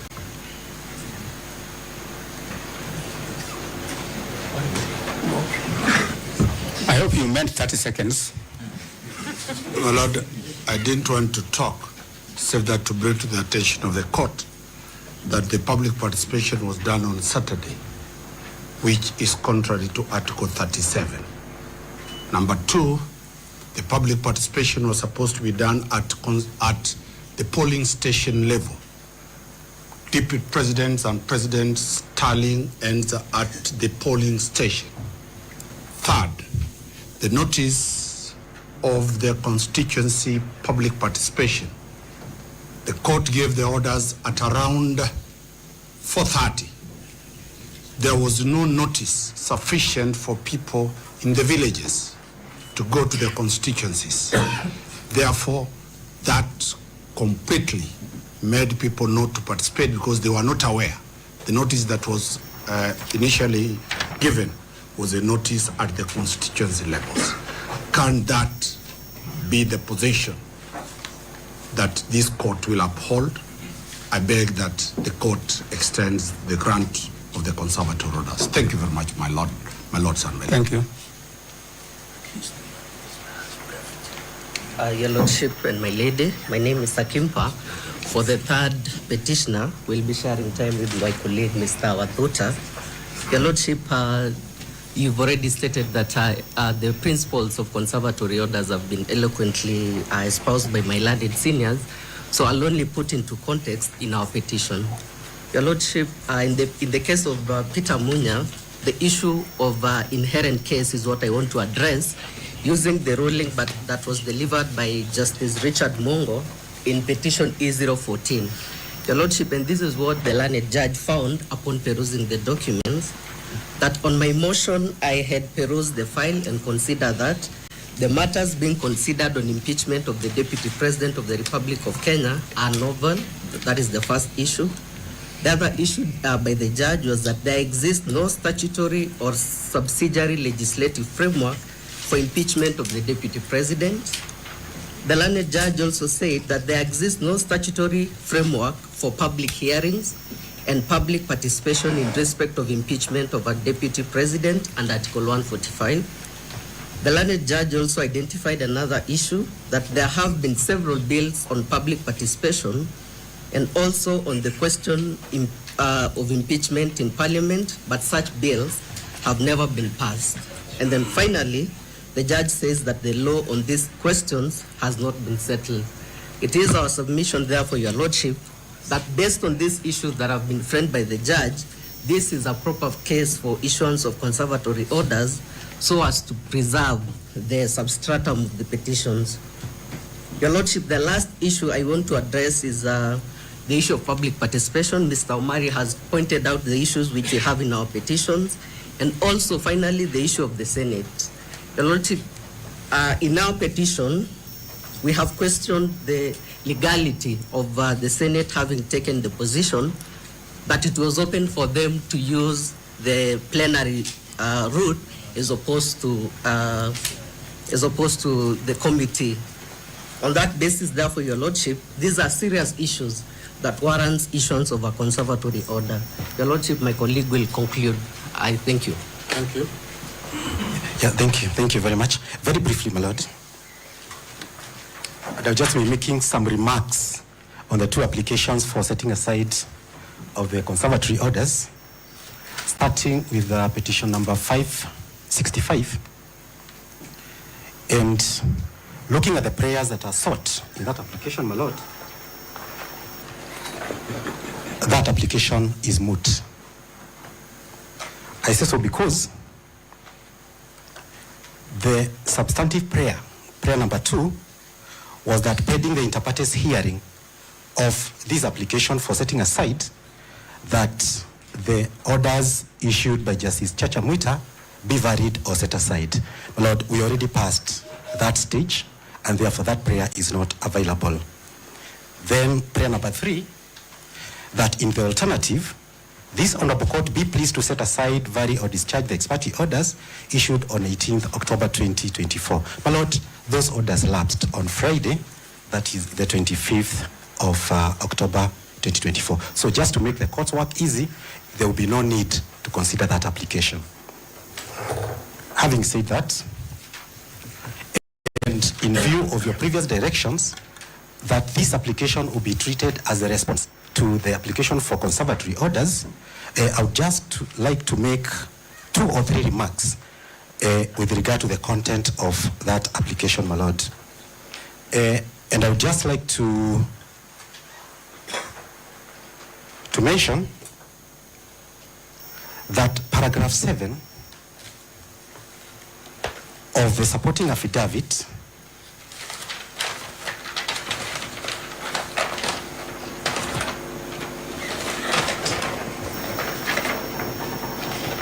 sworn by the Solicitor General. Actually, it is in the ground, but then it is reflected in it is in ground number 7, my lord. It says, Article 1 of the Constitution provides that the sovereign power belongs to the people, and that where there is a conflict between public interest and private interest, the scales of justice to tilt in favor of the public interest. To that, my remark is, the question that is before you is not about a private right. It is a more elevated constitutional question of impeachment of a president or a deputy president.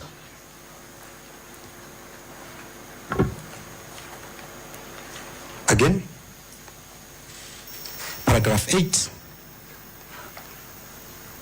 states that the Constitution does not envisage a vacuum in the office of the deputy president, and as such, it is in the interest of justice that interim orders be stayed, varied, or set aside.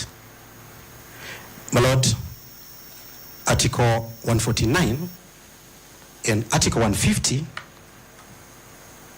make very clear provisions on the vacancy of the office of the deputy president and how that is treated, even about the vacancy in the office of the president and how all that is dealt with. The Constitution is self-sufficient with regard to vacancy in the executive offices. Just 1 minute. I'd like to make a remark, still to make the court's work easy, in a petition number 15.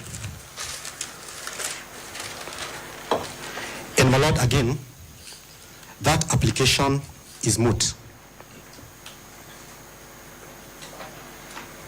I had to check the one that is on CTS just to be double sure. And the substantive prayers that are sought are prayer number 3. It was an interim order pending inter partes hearing of that application. My lord, again, we are beyond that stage. We are already at the inter partes stage of the hearing. So the remaining prayer is prayer number 4. And allow me to read it verbatim.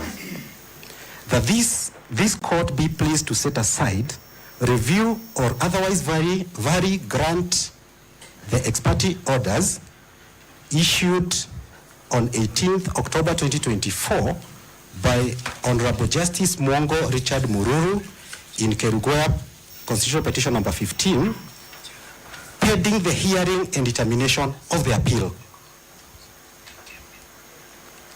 My lord, what the National Assembly clearly did not disclose is that after these orders were served on them, they went and filed an appeal. And then filed this application to stay the conservatory order or set it aside pending the determination of the appeal. That has not been disclosed to the parties. It has not been disclosed to the court. So you have no prayer for setting aside of the conservatory order pending the hearing of the petition or pending the hearing of the application for conservatory orders. So again, that application is moot. Turning to the content of that application, in as far as it is a response to the application for conservatory order, firstly, the decision or the subject of the petition before that court was the proceedings before the Senate. Then again, the National Assembly was not necessarily the aggrieved party, but again, they cried louder than the bereaved. Again, if you look at paragraph 6 of the supporting affidavit, shown by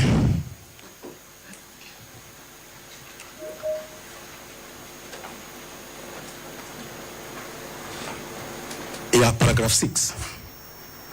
The applicant is aggrieved by the order of 18th October 2024 and seeks for the order to be temporarily set aside. Not entirely, my lord. Temporarily set it aside, pending the hearing of the appeal. My lord, that is not an appropriate ground because no appeal has been placed before you. At paragraph 7, which is a serious misconception. Yes, my lord. You had very few minutes. I think you have exhausted them. Judge, I beg only two. Only two, Judge. Thank you. At paragraph 7, you realize another basis of making this application, which is a very serious misconception. And it says, a presidential system of government works based on the doctrine of collective responsibility. This is a constitutional democracy that we have. The doctrine requires members of the cabinet to work in unison for the sovereign and promote the collective policy agenda. In pure presidential systems, which is not ours, the president retains the discretion to dismiss a member of cabinet who falls short of the expectation. My lord, one of the reasons why we have the current constitution is to prevent this very mischief. So, we can clearly now see the underwriter of all this impeachment process. It is the president who decided a member of the cabinet should not be here. So, this is a process that is... Objection, that is evidence from the bar. I'm just picking a paragraph in the supporting affidavit. Mr. Watuta. Yes, Judge. Please conclude your remarks. Very well. Thank you.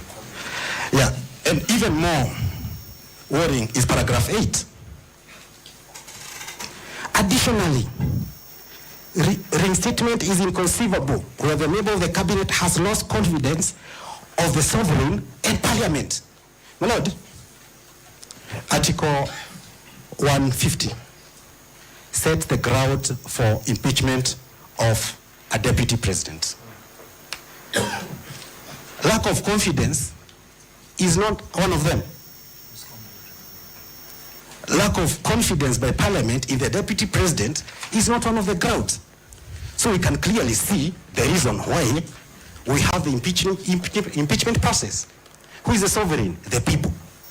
When did the people say we have lost confidence in the deputy president? So all these other grounds, as we'll demonstrate at the hearing of the petition, is just a facade, it's just a face to hide the real intention of members of parliament saying we have lost confidence in this particular person. I do not want to go to paragraph 9, but again, those are matters that we'll deal with at the petition stage.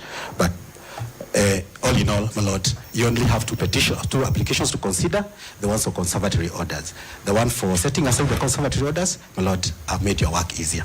Most obliged. Thank you very much. Thank you.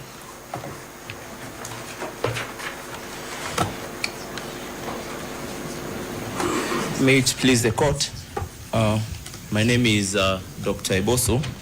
I'm from Vihiga, and I'd like to... Dr. Eboso, you'll address us for only 5 minutes, please. My lord, I will do my best, but I promise I will not repeat anything that has been said. My lord, I'll go straight to the points. One, what is on trial, or what is at stake in the setup of an interim conservatory order? My lord, I'd like to inform the court that what is on trial is a Bill of Rights. And Article 38 of the Constitution provides that a person has a right to vie and be elected for office, and if elected, has a right to hold that office. My Lord, that is one of the things that is on trial, but I will ignore that for now. What is at stake, because a conservatory order is supposed to preserve the substratum, is a right to a fair trial. My Lord, the components of a fair trial include the tribunal that is independent. It includes the process and the outcome. My Lord, the outcome includes the remedies that are available by law to the individuals before the court. One of the remedies, the material remedies that the parties before this court are seeking, is reinstatement of Deputy President Rigathi Gachagua to office. Therefore, and I will demonstrate when I talk about the Wajir case at the end, that once a new person assumes that office, that remedy is completely taken off the table. And that means these conservatory orders are actually at the heart of a fair trial. And a fair trial is among the rights under our constitutions that cannot be limited. It is not that a fair trial is absolutely not limitable, but that the state through its action or any person through their deliberate action cannot limit the right to a fair trial. Why do I say this? During a trial, the witnesses may die naturally. COVID may happen and cases are delayed naturally. That is extrinsic and it may affect a fair trial. But the court must never do anything deliberately that would impede a fair trial or that would be imputed as limiting the right to a fair trial. So, my Lord, by lifting this conservatory order, you will be actually limiting the rights of the petitioners to a fair trial by taking away a very material remedy to the remedies that are available to them. I'd like to talk about what is the place of the Bill of Rights under our Constitution and the concept of public interest, because it has come up very much. Now, our Bill of Rights under our Constitution is very fundamental. The Bill of Rights, the chapter on the Bill of Rights, is the only chapter under our Constitution that has its own doctrine of interpretation. And the Bill of Rights is enjoyed individually as per Article 19, is by individuals. It is actually antithetical to the concept of human rights and individual human rights to say that the Bill of Rights will be enjoyed at the behest of a public interest. They are actually specified there expressly, especially to be enjoyed in spite of the public interest. So I feel like the argument that the public interest should be balanced against the Bill of Rights is antithetical to the very concept of the Bill of Rights. The limitations of the Bill of Rights is captured in Article 24, and I would have read the entire article for us to see. But the provisions that it provides is that the Bill of Rights will not be limited except by law, and then only in a manner that is reasonable and justifiable. My Lord, the public interest that has been propounded by at least the response by the Attorney General, or the application that by the Attorney General, did not disclose the legal basis of that public interest. In fact, it was just general. And it brings me to the question. It reminds me, in 1945, the Supreme Court of the United States was faced with a case about the Anti-Obscenities Act or Anti-Pornography Act. And Justice Stewart, unable to define what pornography is, in his concurring opinion, wrote, "You will know it when you see it." My Lord, that is the kind of public interest that the Attorney General is asking us to use to balance against the Bill of Rights. A public interest that we cannot really tell what it is. My Lord, the public interest that should be able to limit the Bill of Rights must be founded in law. There must be a legal basis for which you're saying this is a public interest. Whatever the Attorney General has propounded, in fact, has not even specified. It must not be vague. It must be very specific so that we can assess its reasonability and whether it can actually be justiciable or it's justified within a democratic society. My Lord, I saw in the response by the National Assembly, the public interest has been a bit defined and has been stated as the fact that we do not have an IEBC. My Lord, that is not a legal question. The other issue was that we cannot stay without a deputy president. My Lord, as had been propounded earlier, kindly allow me 2 minutes. As has been propounded earlier, my Lord, the Constitution allows us not to have a deputy president for at least 60 days, in fact 74 days. So we don't yet have a legal crisis as we speak. We may have a political crisis, but it's not a legal crisis. The absence of an IBC is a political crisis. A political crisis that cannot be brought before the High Court, a court of human rights, as for that to be balanced against human rights. My Lord, the political arms of government are the ones best placed to deal with a political crisis. And tomorrow they can appoint an IEBC if really there is a political crisis. Finally, my Lord, I would like to bring attention to 3 cases by the Supreme Court. The Munya case, Martha Karua case, and Speaker Mate case. Because they kind of explained how conservatory orders ought to be interpreted. And my Lord, what I read from those cases is that a court order through a conservatory order cannot overthrow the constitutional values and constitutional imperatives.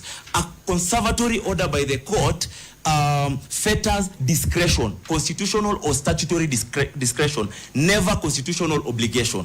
And so, my Lord, in the context of this conservatory order, the conservatory order cannot be interpreted in a manner as to freeze time.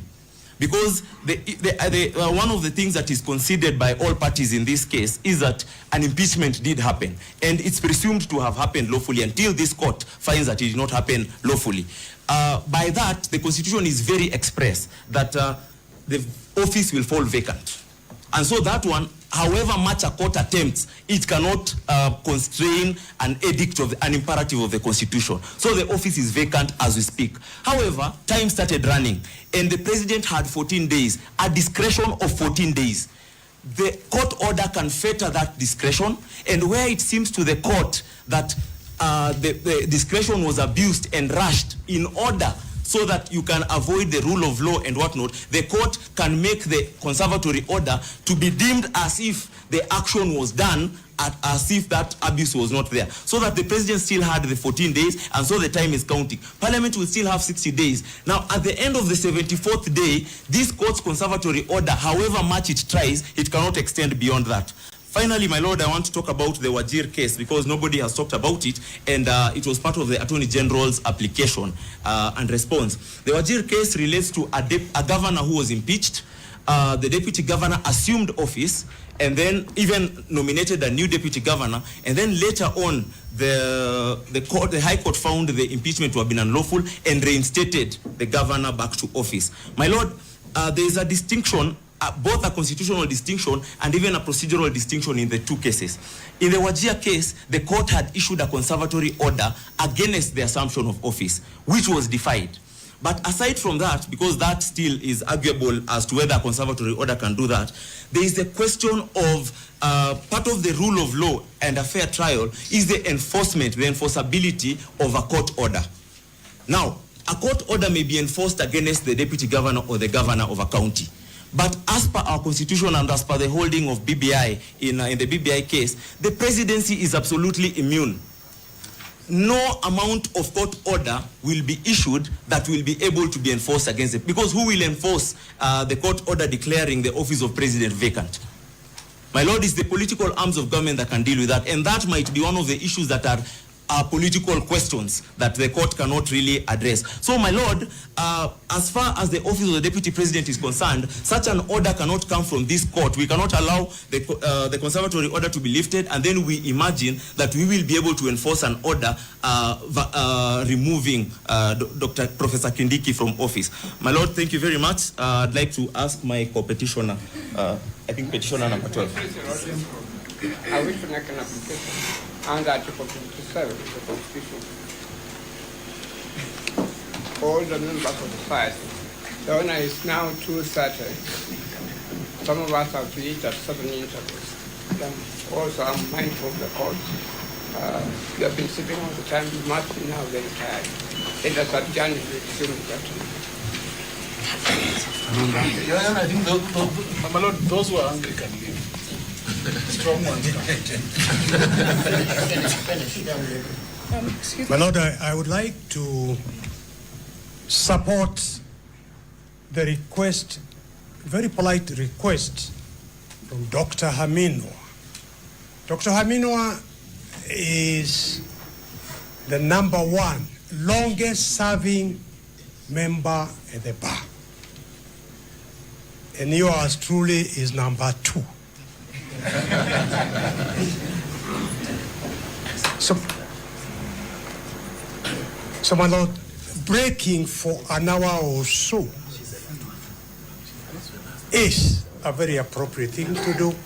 And I ask the court. Do we want to break by some order? Yes. We want to complete the applicant's case. Then we can break. Okay. We will persevere. You are the last one. Yes, my lord. How much time do you want? I need 5 minutes, but I would appreciate it if you don't knock because I have dyslexia, so it will make me start rapping instead of delivering my submissions. 5 minutes, please. Yes, my lord. Your name? My name is Wanjiro Mwangi. I am the 12th petitioner in consolidated file E65 of 2024, and together with the 11th co-petitioner, Dr. Eboso, we asked to be enjoined as interested parties in this matter. My lord, unlike most people in this room, I want to disclose that I have a learning disability or ability called dyslexia, so I ask for time, not to rush me, so I can articulate myself properly. My lords and my lady, I would like to ask this court to deem myself and Dr. Eboso being properly on record, for the sole reason that in other courtrooms we have made submissions and been told that we are not properly on record, and would like our submissions to remain on the record. My lords and my lady, I only have 5 questions today that I want to task to the judiciary and to the members of and to the public and to everybody else. Question number 1, the judiciary on trial. My lords and my lady, the only questions you're on trial for in the eyes of the public is a simple one. Is the judiciary truly impervious to the reach of the corrupt and the political class, locally and internationally? If the answer is yes, the Bill of Rights must be respected and upheld. For this, I rely on Article 159(2), justice shall be done to all, irrespective of status. Read together with Article 27(2), which states, equality includes the full and equal enjoyment of all rights and fundamental freedoms. Question number 2, the Constitution on trial. My lords and my lady, the second question the public will be asking is when our Constitution is on trial, because it is no doubt on trial, will the judiciary bend to the insurmountable political pressure, or will jurisprudence, the Constitution, and the rule of law prevail in such adversity? If the answer is yes, then the conservatory orders must be stayed. For this, I rely on Article 27. Every person is equal before the law and has the right to equal protection and equal benefits of the law. Question number 3, the laws on trial. My lords and my lady, the third question that is important to the public is that once a court clearly states that a right is absolute, as this court did on the 23rd of October 2024, then the public will be interested to see and know if the court will uphold its own directions. If the answer is yes, then this court must respect and uphold its own directives and guarantee all the petitioners, especially those who prayed for conservative or injunctive orders whose applications have not been heard and determined, including us laymen, the right to a fair trial as specified in Article 50, which reads, every person has a right to have any dispute that can be resolved by the application of a law decided in a fair and public hearing before a court. Read together with Article 27(3), women and men have the right to equal treatment, including the rights to equal opportunities in political, economic, and cultural spheres. Question number 4, immunity of the office of the president is on trial. The inadvertent question we as a society have to ask ourselves is a moral one. Does the court have any real authority to successfully reverse the impeachment and reinstate Rigathi Gachagua? Based on the truth we know, the truths we have been shown, and the truths we are constantly reminded of by the political pandemic we have been suffering, what confidence does the public have that if the conservation orders are lifted, the court will have any real authority to successfully reverse those orders? Then, under the same assumption, the ascension of Professor Kindiki will succeed after that in a manner of what we expect to be ours, despite the numerous legal ambiguous queries about gazette notices in the middle of the night and a lack of IBC commissioners to vet or validate the public participation in that manner. The answer is no. The court will be unenforceable, will be unable to enforce on the office of the president as enshrined in the Constitution and affirmed by the Supreme Court. The court does not have jurisdiction to force Kindiki, if he's sworn in, to recuse him, to impeach himself. That is the real conundrum in a nutshell, and is as simple as the deputy president assumes office, and if the president is unwell, does the judiciary in fact find the impeachment sorry, let me just say it again, please. The real conundrum in a nutshell is as simple as this. If the deputy president assumes office, and then the president is unwell, and the judiciary does in fact find the impeachment process was flawed from the National Assembly due to violations of the Constitution, what then?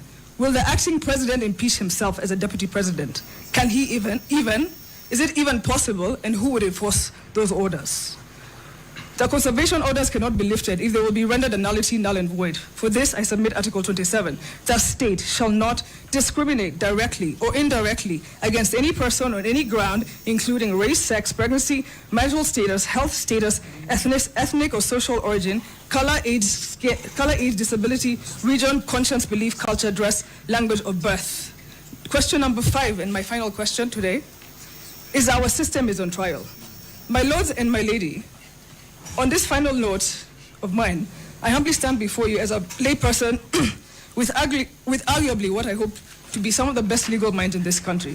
As our nation is once again at the precipice of a revolution, as the spirit of our nation is reawakening, I submit to you one of the most progressive documents in the modern world, our Constitution, a document which guarantees even terrorists due process, whose preamble starts with "we, the people of Kenya," and ends with "adopt, enact, and give this Constitution to ourselves and to future generations." It is time to take our place. It is time for the Constitution to prevail. It is time to no longer allow political urgency to override judicial processes. Our country will still be intact in 30 days, and it will still be intact in 60 days without a deputy president. Our Constitution went so far to envision not only the vacancy of the deputy president, it planned for the eventuality of both the president's office and the deputy's office being vacant. Kenya will be fine. We, the people, will be fine. Let the natural cause of justice prevail. It is what we envisioned, and it is what we envisioned for an independent judiciary. Thank you, my lords and my lady. I submit the floor. Thank you.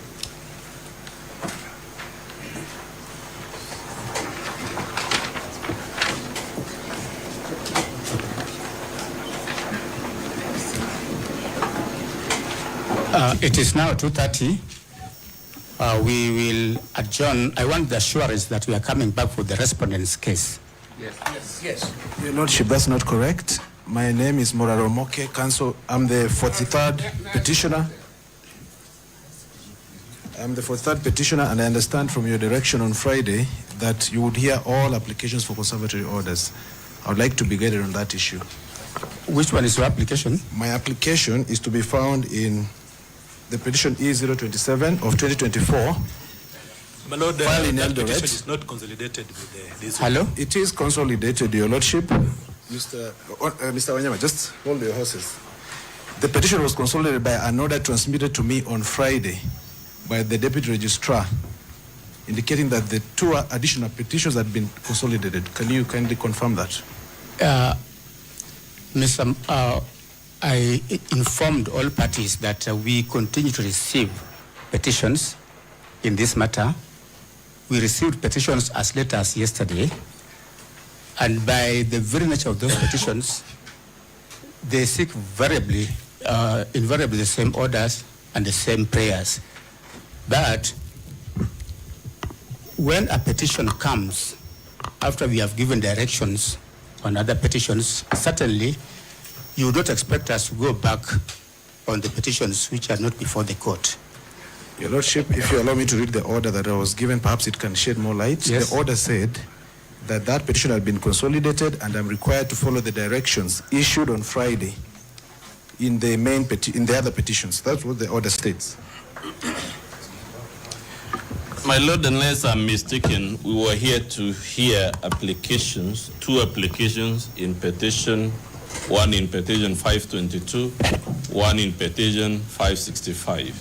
Equally, we were here to hear 2 applications from this side that my Lord directed would be treated as the responses to the applications on the other side.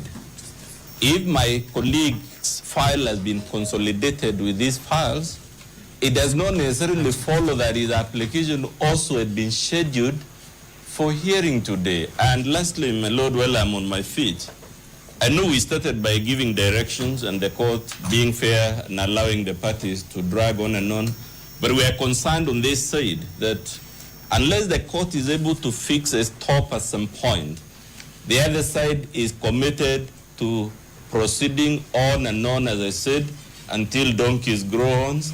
And we object to that. Mr. Omoke, how much time do you want to submit on your application? Your Lordship, I always speak very briefly. I will take only 5 minutes. Proceed. And I'll do it right away. We will be disadvantaged slightly with Mr. Omoke's application because he has filed written submissions that he only served on us late last night and we have not responded to them. Your Lordship, the submissions I filed, they raise the same cases that we all know about. That's the case of Gachagua'S Munya, which I believe we are sufficiently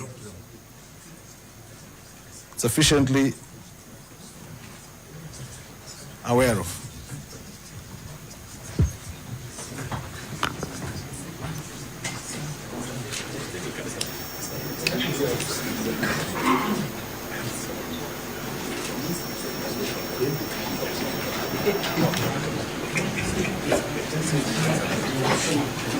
And Your Lordship, as you consult, I would like to add that even... Please don't disturb us when we consult. That's okay. My Lord, to end the agony, we have consulted and we concede to submissions in 5 minutes on points of law.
These are the directions we are giving. Mr. Omoke, your petition, we gave directions that it has been consolidated with the petitions before the court. But the fact of consolidation does not mean that your application will be heard. However, because your application raises the same issues as the application before the court, we will give you 5 minutes to canvass that application.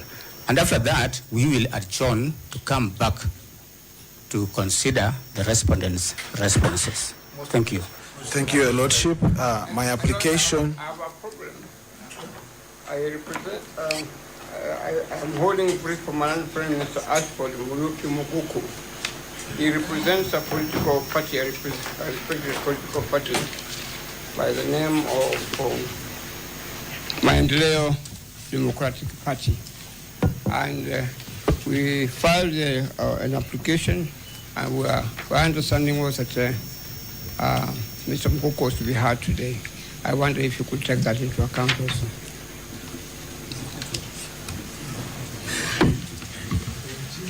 Maendeleo Democratic Party. Which petition? Which petition is that? It was not here a petition, it was a motion application. In which matter? In which matter? It was being joined in the... Is it cohort 2 or cohort 1? E565 of 2024. Maendeleo Democratic Party.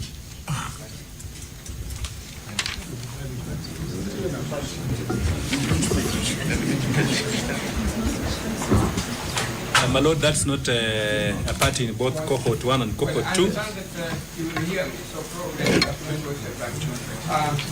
Maendeleo Democratic Party is not a party in any of the two cohorts. It's not a party in any of the two cohorts. Okay, Mr. Omoke. May I say something again?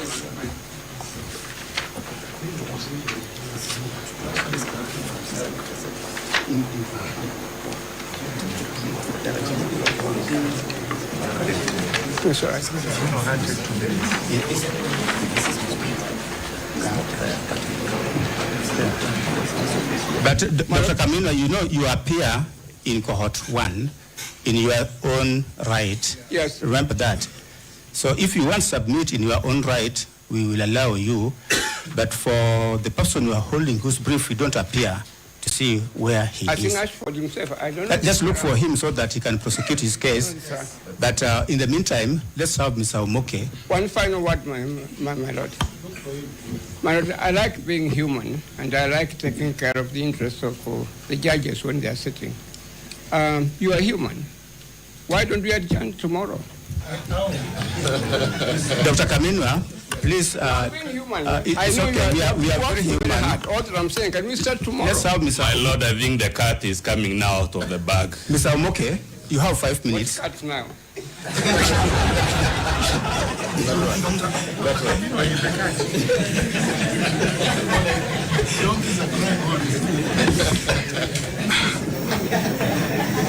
All right, Your Lordship, if I may proceed. I would like to indicate that I support the application of the first petitioner, and I also submit in support of my own application, which is dated 9th of October 2024.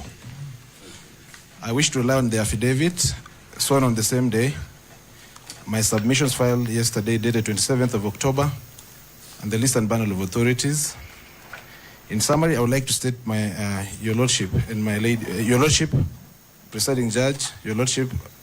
What's the date of your submissions? 27th of October.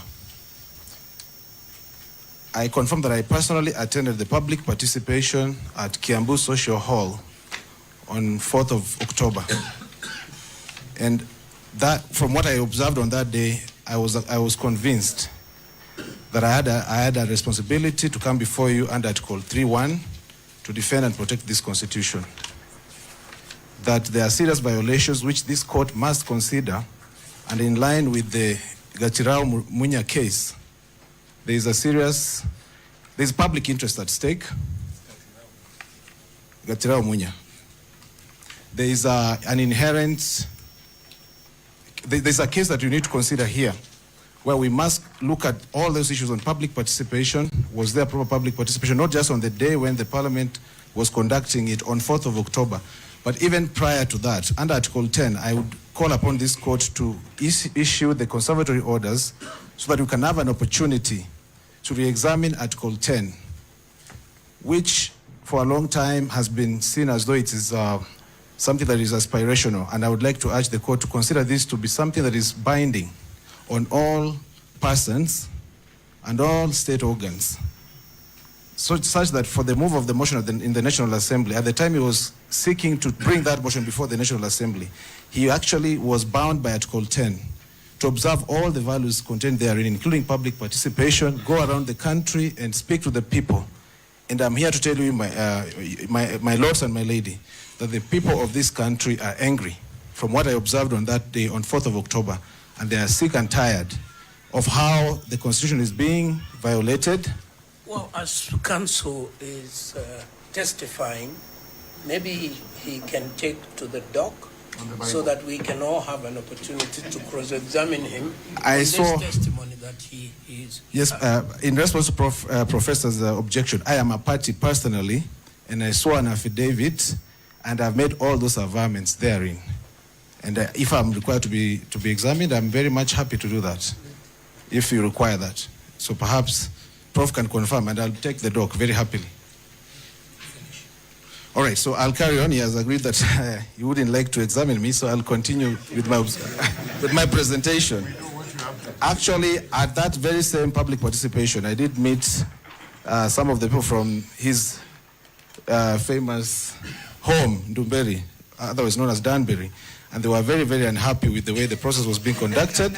And that's why I've come here, not just to speak for myself, but also for all of these people. I would like to tell you, Your Lordship and my lady, I'll close my presentation here because I know that we have an opportunity to examine these issues at a later time. Thank you. These are the directions we're giving. It is now 20 to 3. Is it? Yes. We can take a 45 minutes break. We come back at 4:30. Half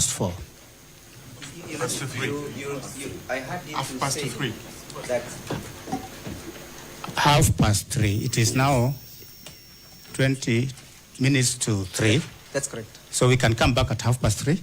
Only one thing, Your Lordship, that we still have interested party who might want to support the application. You indicated that you'll be coming for the respondent's case. There's no problem. You are coming back at 3:30.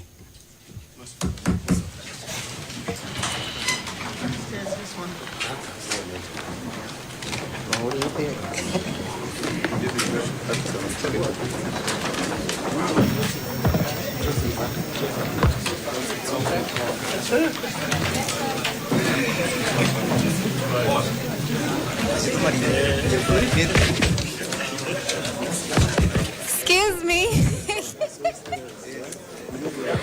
I'm looking for the quorum for E565 of 24. Kindly, if you have the quorum for E565, we need it to make copies.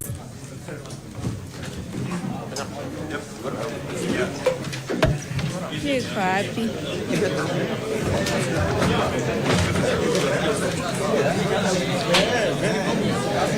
Fantastic.